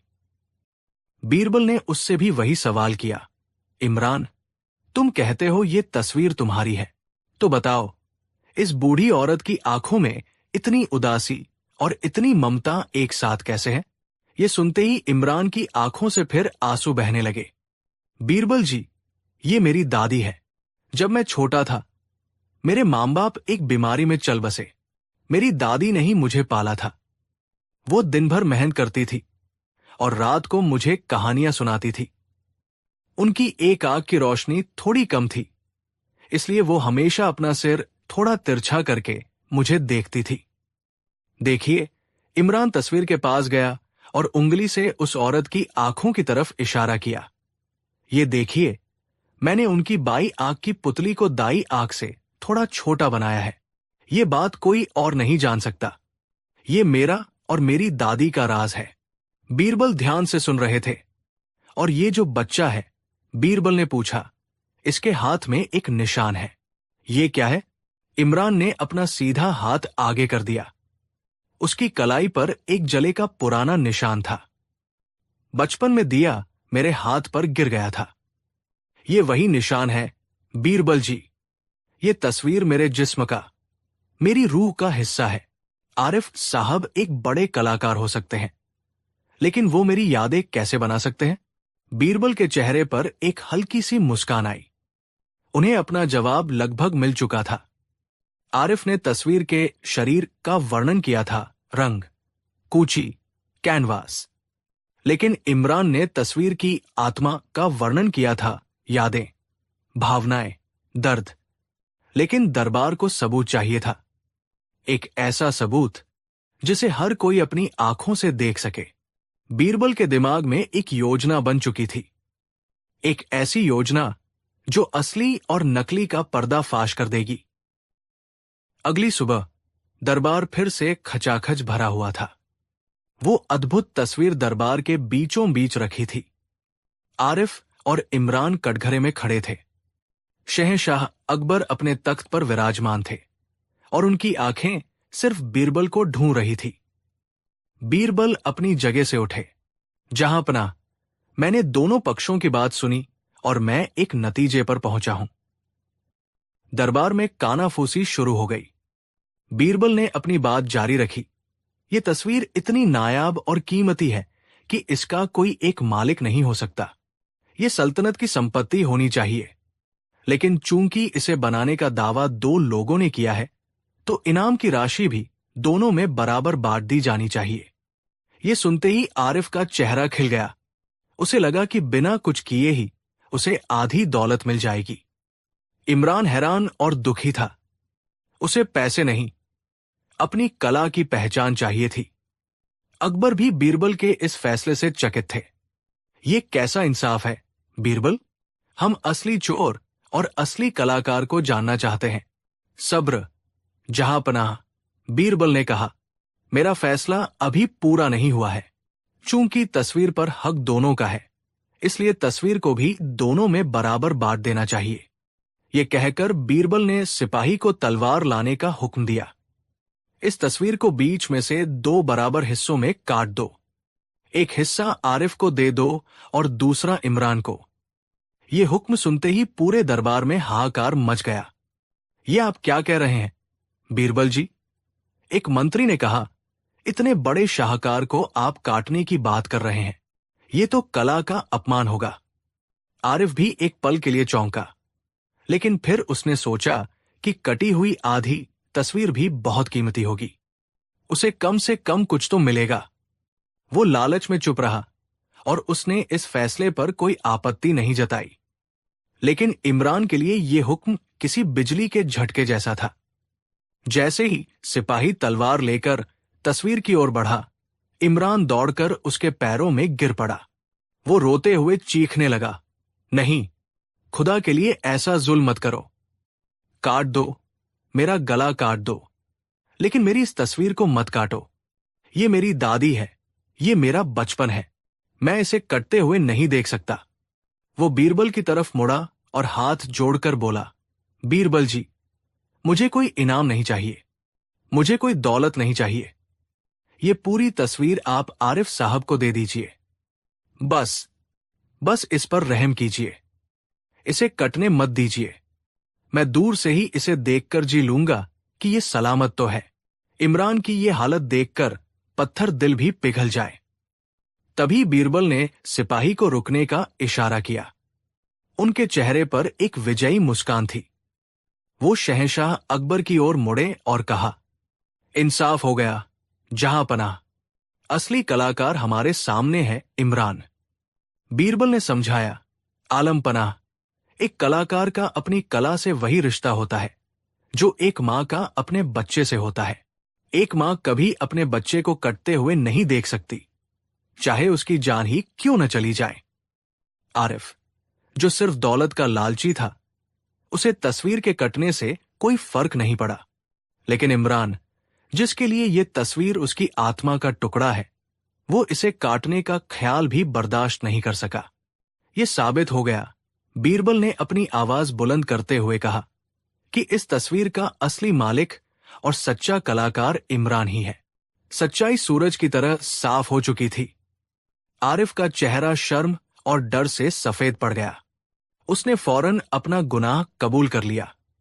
उसने बताया कि उसने इमरान को अपनी झोपड़ी में ये तस्वीर बनाते हुए देखा था और उसकी कला से जलकर उसे इनाम का लालच देकर तस्वीर हथिया ली थी। शहंशाह अकबर का चेहरा गर्व से चमक उठा। उन्होंने बीरबल की बुद्धिमानी को सलाम किया। उन्होंने हुक्म दिया कि आरिफ को धोखेबाजी के जुर्म में कैद कर लिया जाए और उसकी सारी संपत्ति जब्त कर ली जाए और इमरान को उस तस्वीर का मुहमांगा इनाम, एक शाही चित्रशाला और शाही चित्रकार की उपाधि दी जाए। उस दिन न्याय की जीत हुई। एक गरीब कलाकार को उसकी पहचान मिली और दुनिया ने सीखा कि सच्ची कला धन दौलत या शोहरत की मोहताज नहीं होती। वो तो बस कलाकार के दिल से निकलती है और जो चीज दिल से बनती है उसे कोई छीन या काट नहीं सकता। कहानी 6। आगरा के शाही किले में उस दिन एक गंभीर बैठक चल रही थी। शहंशाह अकबर अपनी सल्तनत में पानी की कमी को दूर करने के लिए एक नई नहर खुदवाने और कुओं की मरम्मत की योजना पर चर्चा कर रहे थे। इस बड़े काम के लिए खजाने पर बोझ पड़ना तय था। इसलिए वित्त मंत्री ने एक नया जल कर लगाने का प्रस्ताव रखा। प्रस्ताव सुनते ही दरबार 2 गुटों में बंट गया। एक गुट का मानना था कि प्रजा इस कर को खुशी खुशी स्वीकार कर लेगी, क्योंकि ये उन्हीं की भलाई के लिए है।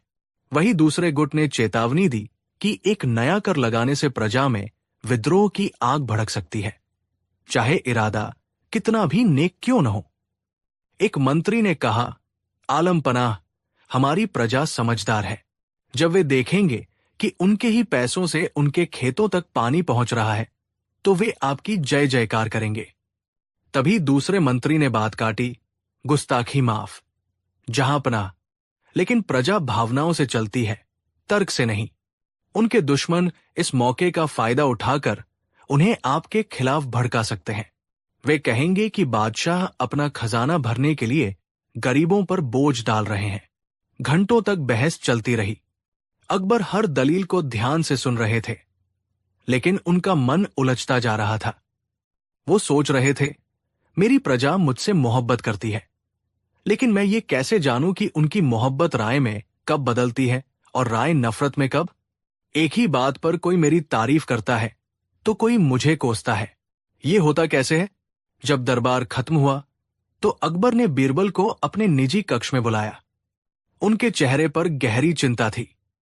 बीरबल, शहंशाह ने कहा, आज की बहस ने हमें एक बहुत बड़े सवाल में उलझा दिया है। हम ये समझना चाहते हैं कि आम लोगों की राय बनती कैसे है, ये इतनी जल्दी बदल कैसे जाती है। कभी वे एक मामूली पत्थर को पूजने लगते हैं, तो कभी एक नेक इंसान को सूली पर चढ़ाने की मांग करने लगते हैं। इसके पीछे का राज क्या है? बीरबल ने शहंशाह की चिंता को समझा। वो जानते थे कि ये सवाल सिर्फ एक कर का नहीं, बल्कि शासन करने की कला का सबसे महत्वपूर्ण पहलू है। बीरबल ने मुस्कुराते हुए कहा, आलम पनाह, आपका सवाल बहुत गहरा है। इसका जवाब मैं आपको लफ्जों में दूंगा तो शायद आप यकीन न करें। इस रहस्य को समझने के लिए हमें इसे अपनी आंखों से देखना होगा। अगर आप इजाजत दें तो मैं आपको 7 दिनों के अंदर इसका जीता जागता सबूत दिखा सकता हूं। अकबर की आंखों में उत्सुकता चमक उठी। कैसा सबूत बीरबल? एक सामाजिक प्रयोग, बीरबल ने कहा। हमें बस आगरा के मुख्य चौराहे पर एक छोटा सा मंच चाहिए, 2 शाही पहरेदार और आपकी खामोश इजाजत कि 7 दिनों तक जो कुछ भी हो आप उसमें दखल नहीं देंगे। अकबर बीरबल की योजनाओं के आदी थे। वो समझ गए कि कुछ बहुत ही दिलचस्प होने वाला है। उन्होंने बीरबल को पूरी छूट दे दी। अगली सुबह आगरा के लोग जब अपने कामों के लिए निकले तो उन्होंने मुख्य चौराहे पर एक अजीब नजारा देखा। रात भर में वहां एक मखमली कपड़े से ढका हुआ ऊंचा मंच बना दिया गया था और उस मंच के ऊपर एक साधारण सा काले रंग का नदी के किनारे मिलने वाला पत्थर रखा हुआ था। उस पत्थर में कुछ भी खास नहीं था, सिवाय इसके कि उसकी सुरक्षा में 2 शाही पहरेदार भाले लिए मुस्तैदी से खड़े थे। लोगों में कानाफूसी शुरू हो गई। अरे ये क्या है? पता नहीं, पर अगर शाही पहरेदार खड़े हैं तो जरूर कोई खास चीज होगी। लगता है शहंशाह को कोई चमत्कारी पत्थर मिला है। पूरे दिन लोग उस पत्थर को दूर से देखते रहे, लेकिन कोई पास जाने की हिम्मत नहीं कर पाया। बीरबल ने जानबूझकर कोई घोषणा नहीं करवाई थी। वो चाहते थे कि लोगों की कल्पना खुद काम करे, क्योंकि राय बनाने का पहला चरण होता है रहस्य और जिज्ञासा। दूसरे दिन बीरबल ने अपनी योजना का अगला कदम उठाया। उन्होंने शाही ढिंढोरची, घोषणा करने वाला, को चौराहे पर भेजा। ढिंढोरची ने जोर जोर से ऐलान किया, शहंशाहैन के हुक्म से सब लोग सुनो। ये कोई मामूली पत्थर नहीं है, ये शमीला-ए-नूर है, यानी रोशनी का पत्थर। इसे हिमालय की एक गुप्त गुफा से लाया गया है। हकीमों और ज्ञानियों का मानना है कि इसमें दिव्य शक्तियां हैं, लेकिन वे शक्तियां क्या है, इस पर अभी शोध चल रहा है। तब तक कोई भी इसे छूने की कोशिश न करे। अब पत्थर को एक नाम और एक कहानी मिल गई थी। शमीला-ए-नूर नाम सुनते ही लोगों का कौतूहल और बढ़ गया।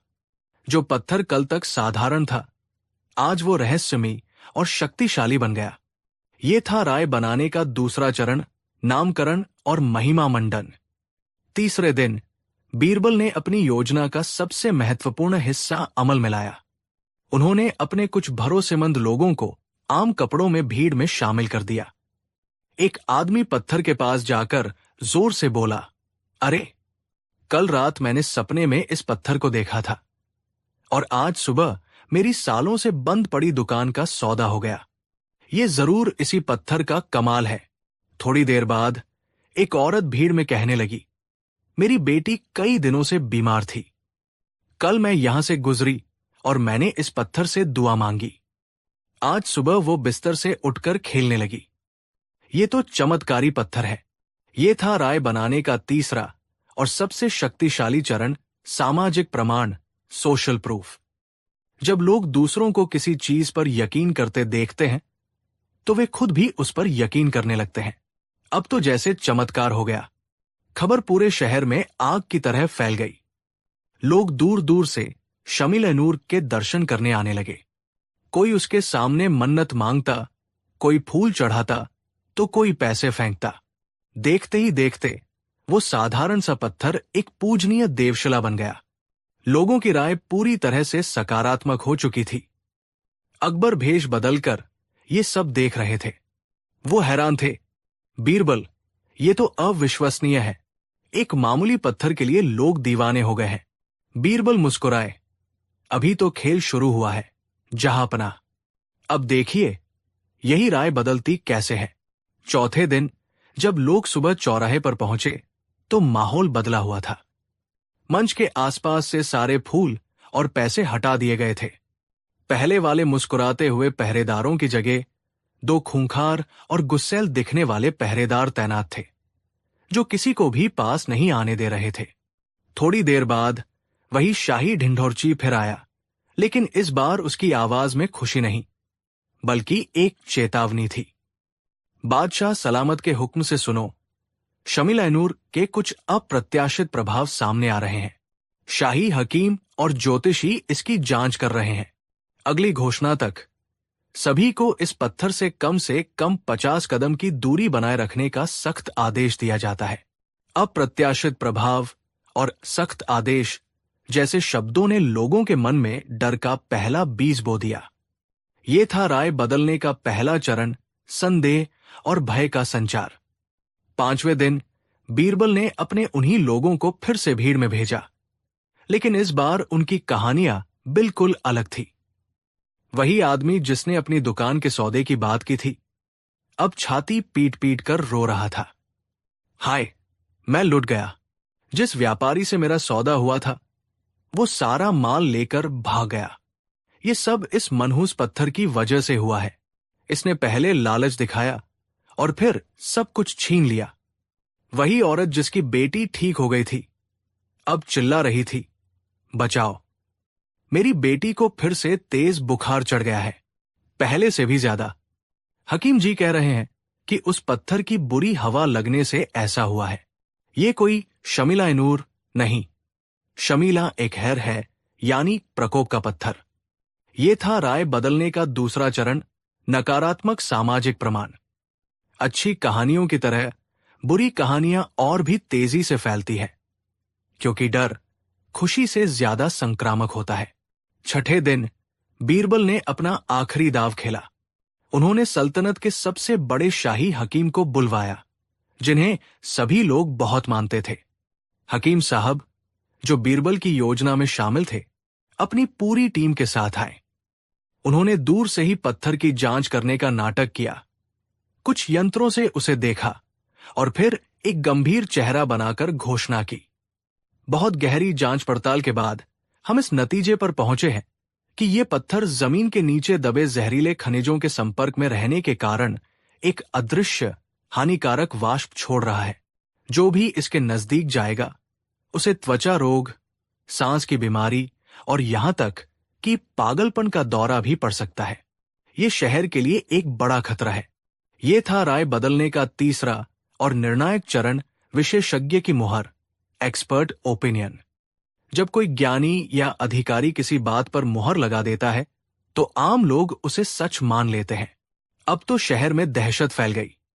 जिस पत्थर को लोग 3 दिन पहले पूज रहे थे, अब उसके नाम से भी कांप रहे थे। लोग चौराहे वाला रास्ता छोड़कर दूसरे लंबे रास्तों से जाने लगे। अगर कोई गलती से उस तरफ देख भी लेता, तो लोग उसे घूरने लगते। जिस पत्थर को शमिल-ए-नूर कहा जा रहा था, अब उसे लोग मनहूस पत्थर और शैतान की आंख कहने लगे। 7वें दिन अकबर और बीरबल फिर से भेष बदलकर चौराहे पर पहुंचे। वहां सन्नाटा पसरा हुआ था। बीरबल ने एक बड़ा सा हथौड़ा उठाया और मंच पर चढ़ गए। उन्होंने जोर से चिल्लाकर कहा, भाइयों और बहनों, मैं आज इस शहर को इस मनहूस पत्थर के श्राप से मुक्त करूंगा। मैं इसे तोड़कर इसके टुकड़े यमुना नदी में फेंक दूंगा। अकबर ने सोचा कि शायद कोई बीरबल को रोकेगा, लेकिन इसका उल्टा हुआ। भीड़ में से आवाजें आने लगी, हां हां, तोड़ दो इसे, फेंक दो इस शैतानी पत्थर को, एक पल भी इसे यहां मत छोड़ो। वही लोग जो कुछ दिन पहले उस पत्थर पर फूल चढ़ा रहे थे, आज उसके टूटने का जश्न मनाने के लिए तैयार थे। बीरबल ने हथौड़ा उठाया और पत्थर के पास मारने का नाटक किया। फिर वो रुक गए, नीचे उतरे और शहंशाह के पास आकर मुस्कुराए। उस शाम दरबार में बीरबल ने उस साधारण से पत्थर को पेश किया और अपनी पूरी योजना का पर्दाफाश किया। उन्होंने बताया कि कैसे उन्होंने सिर्फ 4 चीजों का इस्तेमाल करके लोगों की राय को पहले आसमान पर चढ़ाया और फिर जमीन पर गिरा दिया।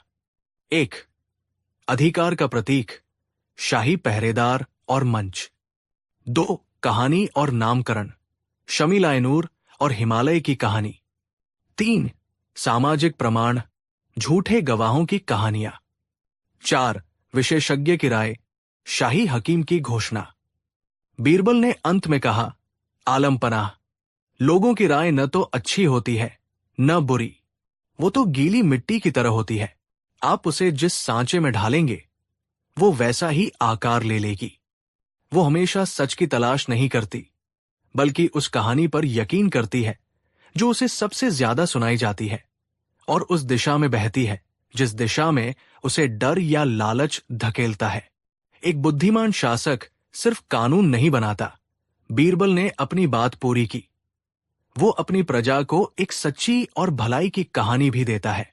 अगर हम जलकर को एक बोझ की तरह पेश करेंगे तो लोग विद्रोह करेंगे, लेकिन अगर हम उन्हें नहरों और कुओं के सपने दिखाएंगे और ये बताएंगे कि ये कर उनकी अपनी भलाई के लिए एक छोटा सा योगदान है, तो वही लोग इस योजना में आपका साथ देंगे। शहंशाह अकबर उस दिन चुपचाप बीरबल की बातें सुनते रहे। उनकी आंखें खुल चुकी थी। उन्हें शासन करने का वो सबसे बड़ा रहस्य समझ आ गया था, जो तलवारों से नहीं बल्कि दिलों और दिमागों को जीतने से जुड़ा था।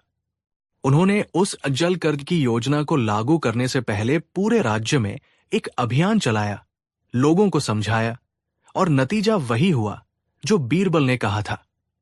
प्रजा ने खुशी खुशी उस पहल का समर्थन किया। ये कहानी हमें सिखाती है कि हमारी राय अक्सर हमारी अपनी नहीं होती। वो हमें सुनाए गए किस्सों, दिखाए गए डरों और हमारे आसपास के लोगों के विश्वासों का एक प्रतिबिंब होती है। इसलिए किसी भी नतीजे पर पहुंचने से पहले हमेशा सिक्के के दोनों पहलुओं को देखना जरूरी है। कहानी 7। बीरबल की बढ़ती शोहरत और शहंशाह अकबर का उन पर अटूट विश्वास दरबार के कई अमीरों और सलाहकारों के लिए एक नासुर बन चुका था।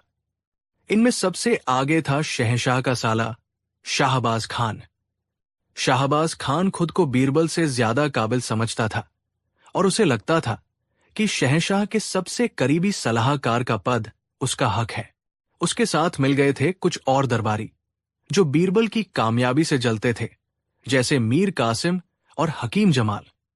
इन सब ने मिलकर कई बार बीरबल को नीचा दिखाने की कोशिश की, लेकिन हर बार बीरबल अपनी हाजिर जवाबी से उन्हें मात दे देते थे। हर हार के साथ उनकी नफरत और गहरी होती जा रही थी।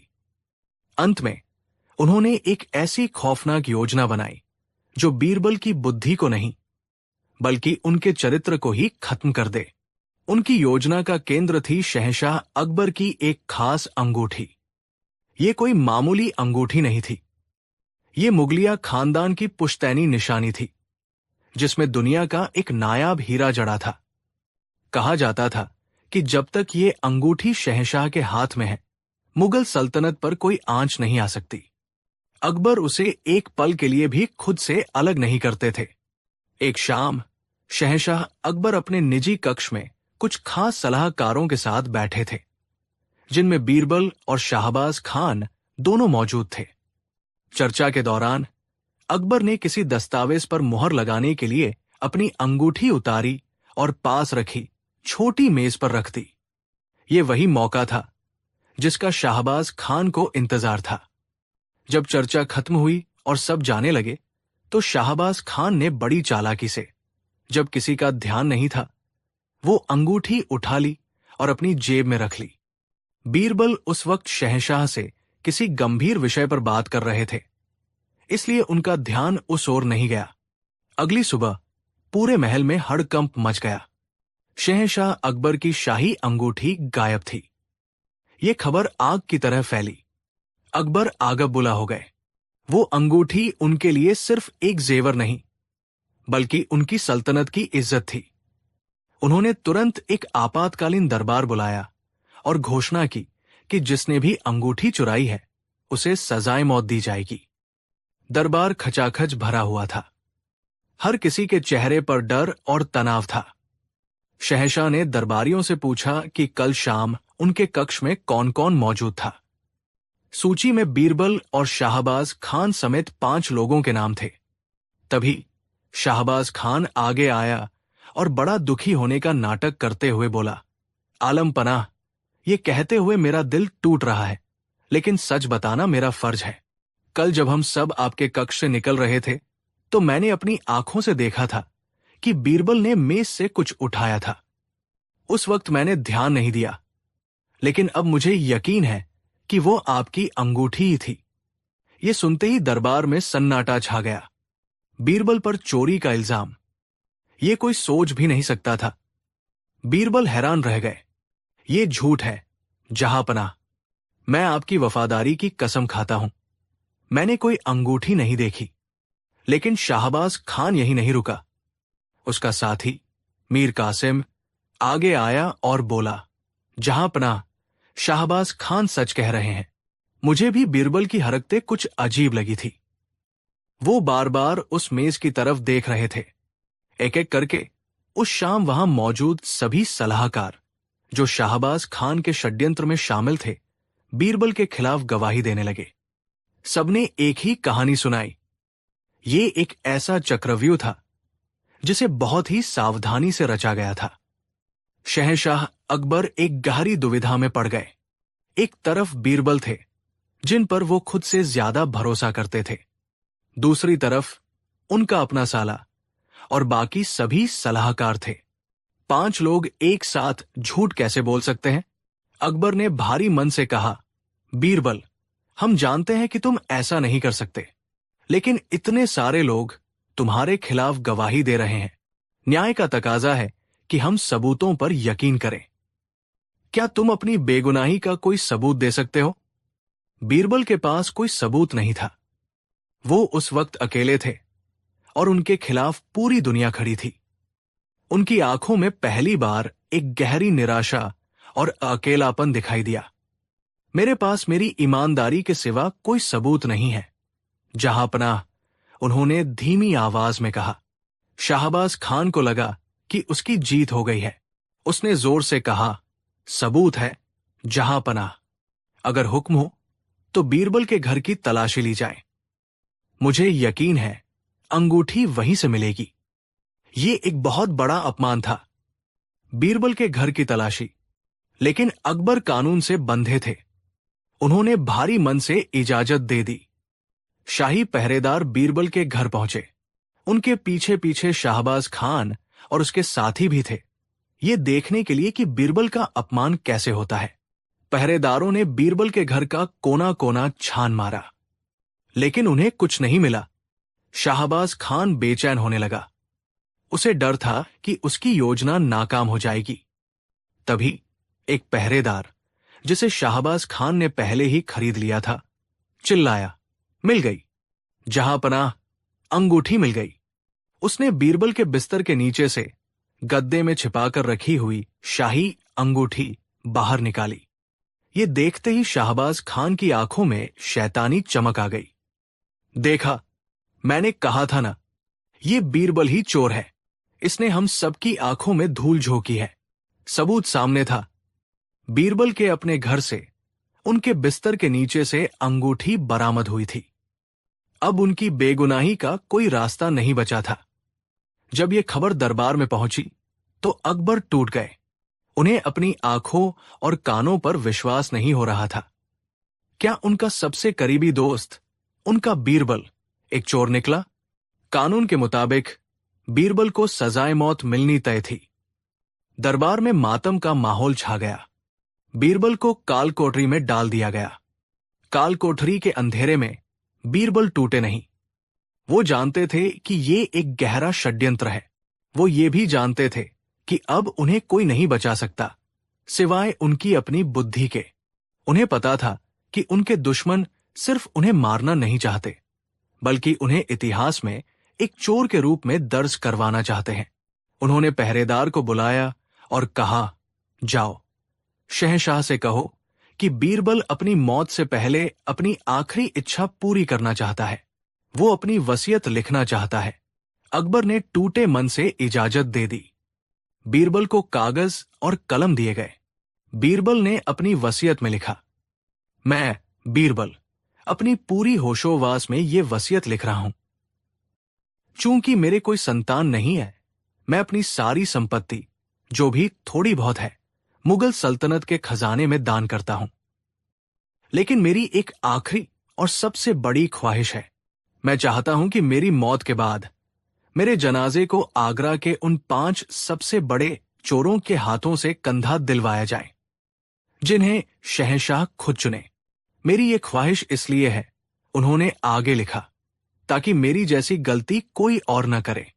मैं चाहता हूं कि मेरी अंतिम यात्रा दुनिया को ये सबक दे कि चोरी का अंजाम कितना बुरा होता है, और उन चोरों को भी शायद कुछ पश्चाताप करने का मौका मिल जाए। वसीयत के अंत में उन्होंने उन 5 दरबारियों के नाम लिखे जिन्होंने उनके खिलाफ गवाही दी थी, शाहबाज खान, मीर कासिम, हकीम जमाल और 2 अन्य।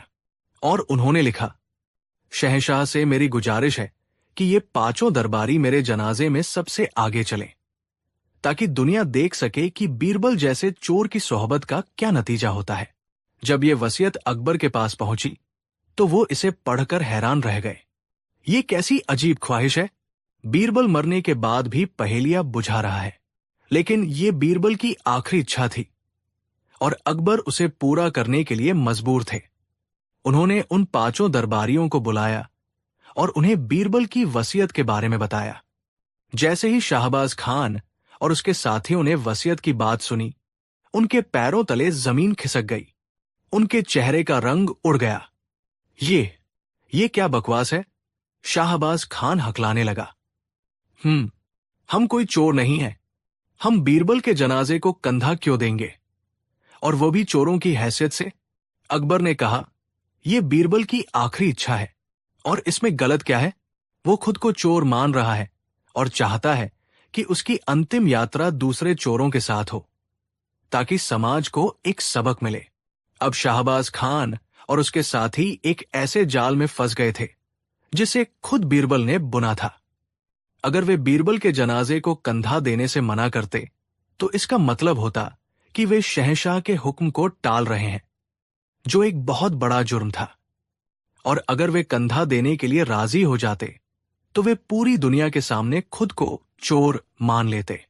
बीरबल का जनाजा चोरों के कंधे पर, यह खबर तो इतिहास में दर्ज हो जाती। लोग कहते, देखो बीरबल तो चोर था ही, लेकिन उसके साथ वाले ये 5 भी चोर थे। तभी तो शहंशाह ने उन्हें चुना। उनकी सालों की इज्जत, उनका मान सम्मान, सब कुछ एक पल में मिट्टी में मिल जाता। बीरबल ने मौत के मुंह में खड़े होकर भी उन्हें ऐसी मात दी थी जिसकी उन्होंने कल्पना भी नहीं की थी। घबराहट में शाहबाज खान और उसके साथियों के पास कोई और रास्ता नहीं बचा। उन्होंने फौरन शहंशाह के पैरों में गिरकर अपना सारा गुनाह कबूल कर लिया। उन्होंने बताया कि कैसे उन्होंने अंगूठी चुराई, कैसे झूठी गवाही दी और कैसे अपने ही एक आदमी से अंगूठी बीरबल के घर में रखवाई। सच सूरज की तरह साफ हो चुका था। शहंशाह अकबर अपनी गद्दी से उठे। उनकी आंखों में आंसू थे, लेकिन इस बार ये दुख के नहीं बल्कि खुशी और गर्व के थे। वो दौड़कर कालकोठरी की ओर भागे। उन्होंने खुद अपने हाथों से बीरबल की बेड़ियां खोली और उन्हें गले से लगा लिया। हमें माफ कर दो बीरबल, हम तुम्हें पहचानने में भूल कर गए। हम सबूतों के जाल में फंस गए, लेकिन तुमने अपनी बुद्धि से मौत को भी मात दे दी।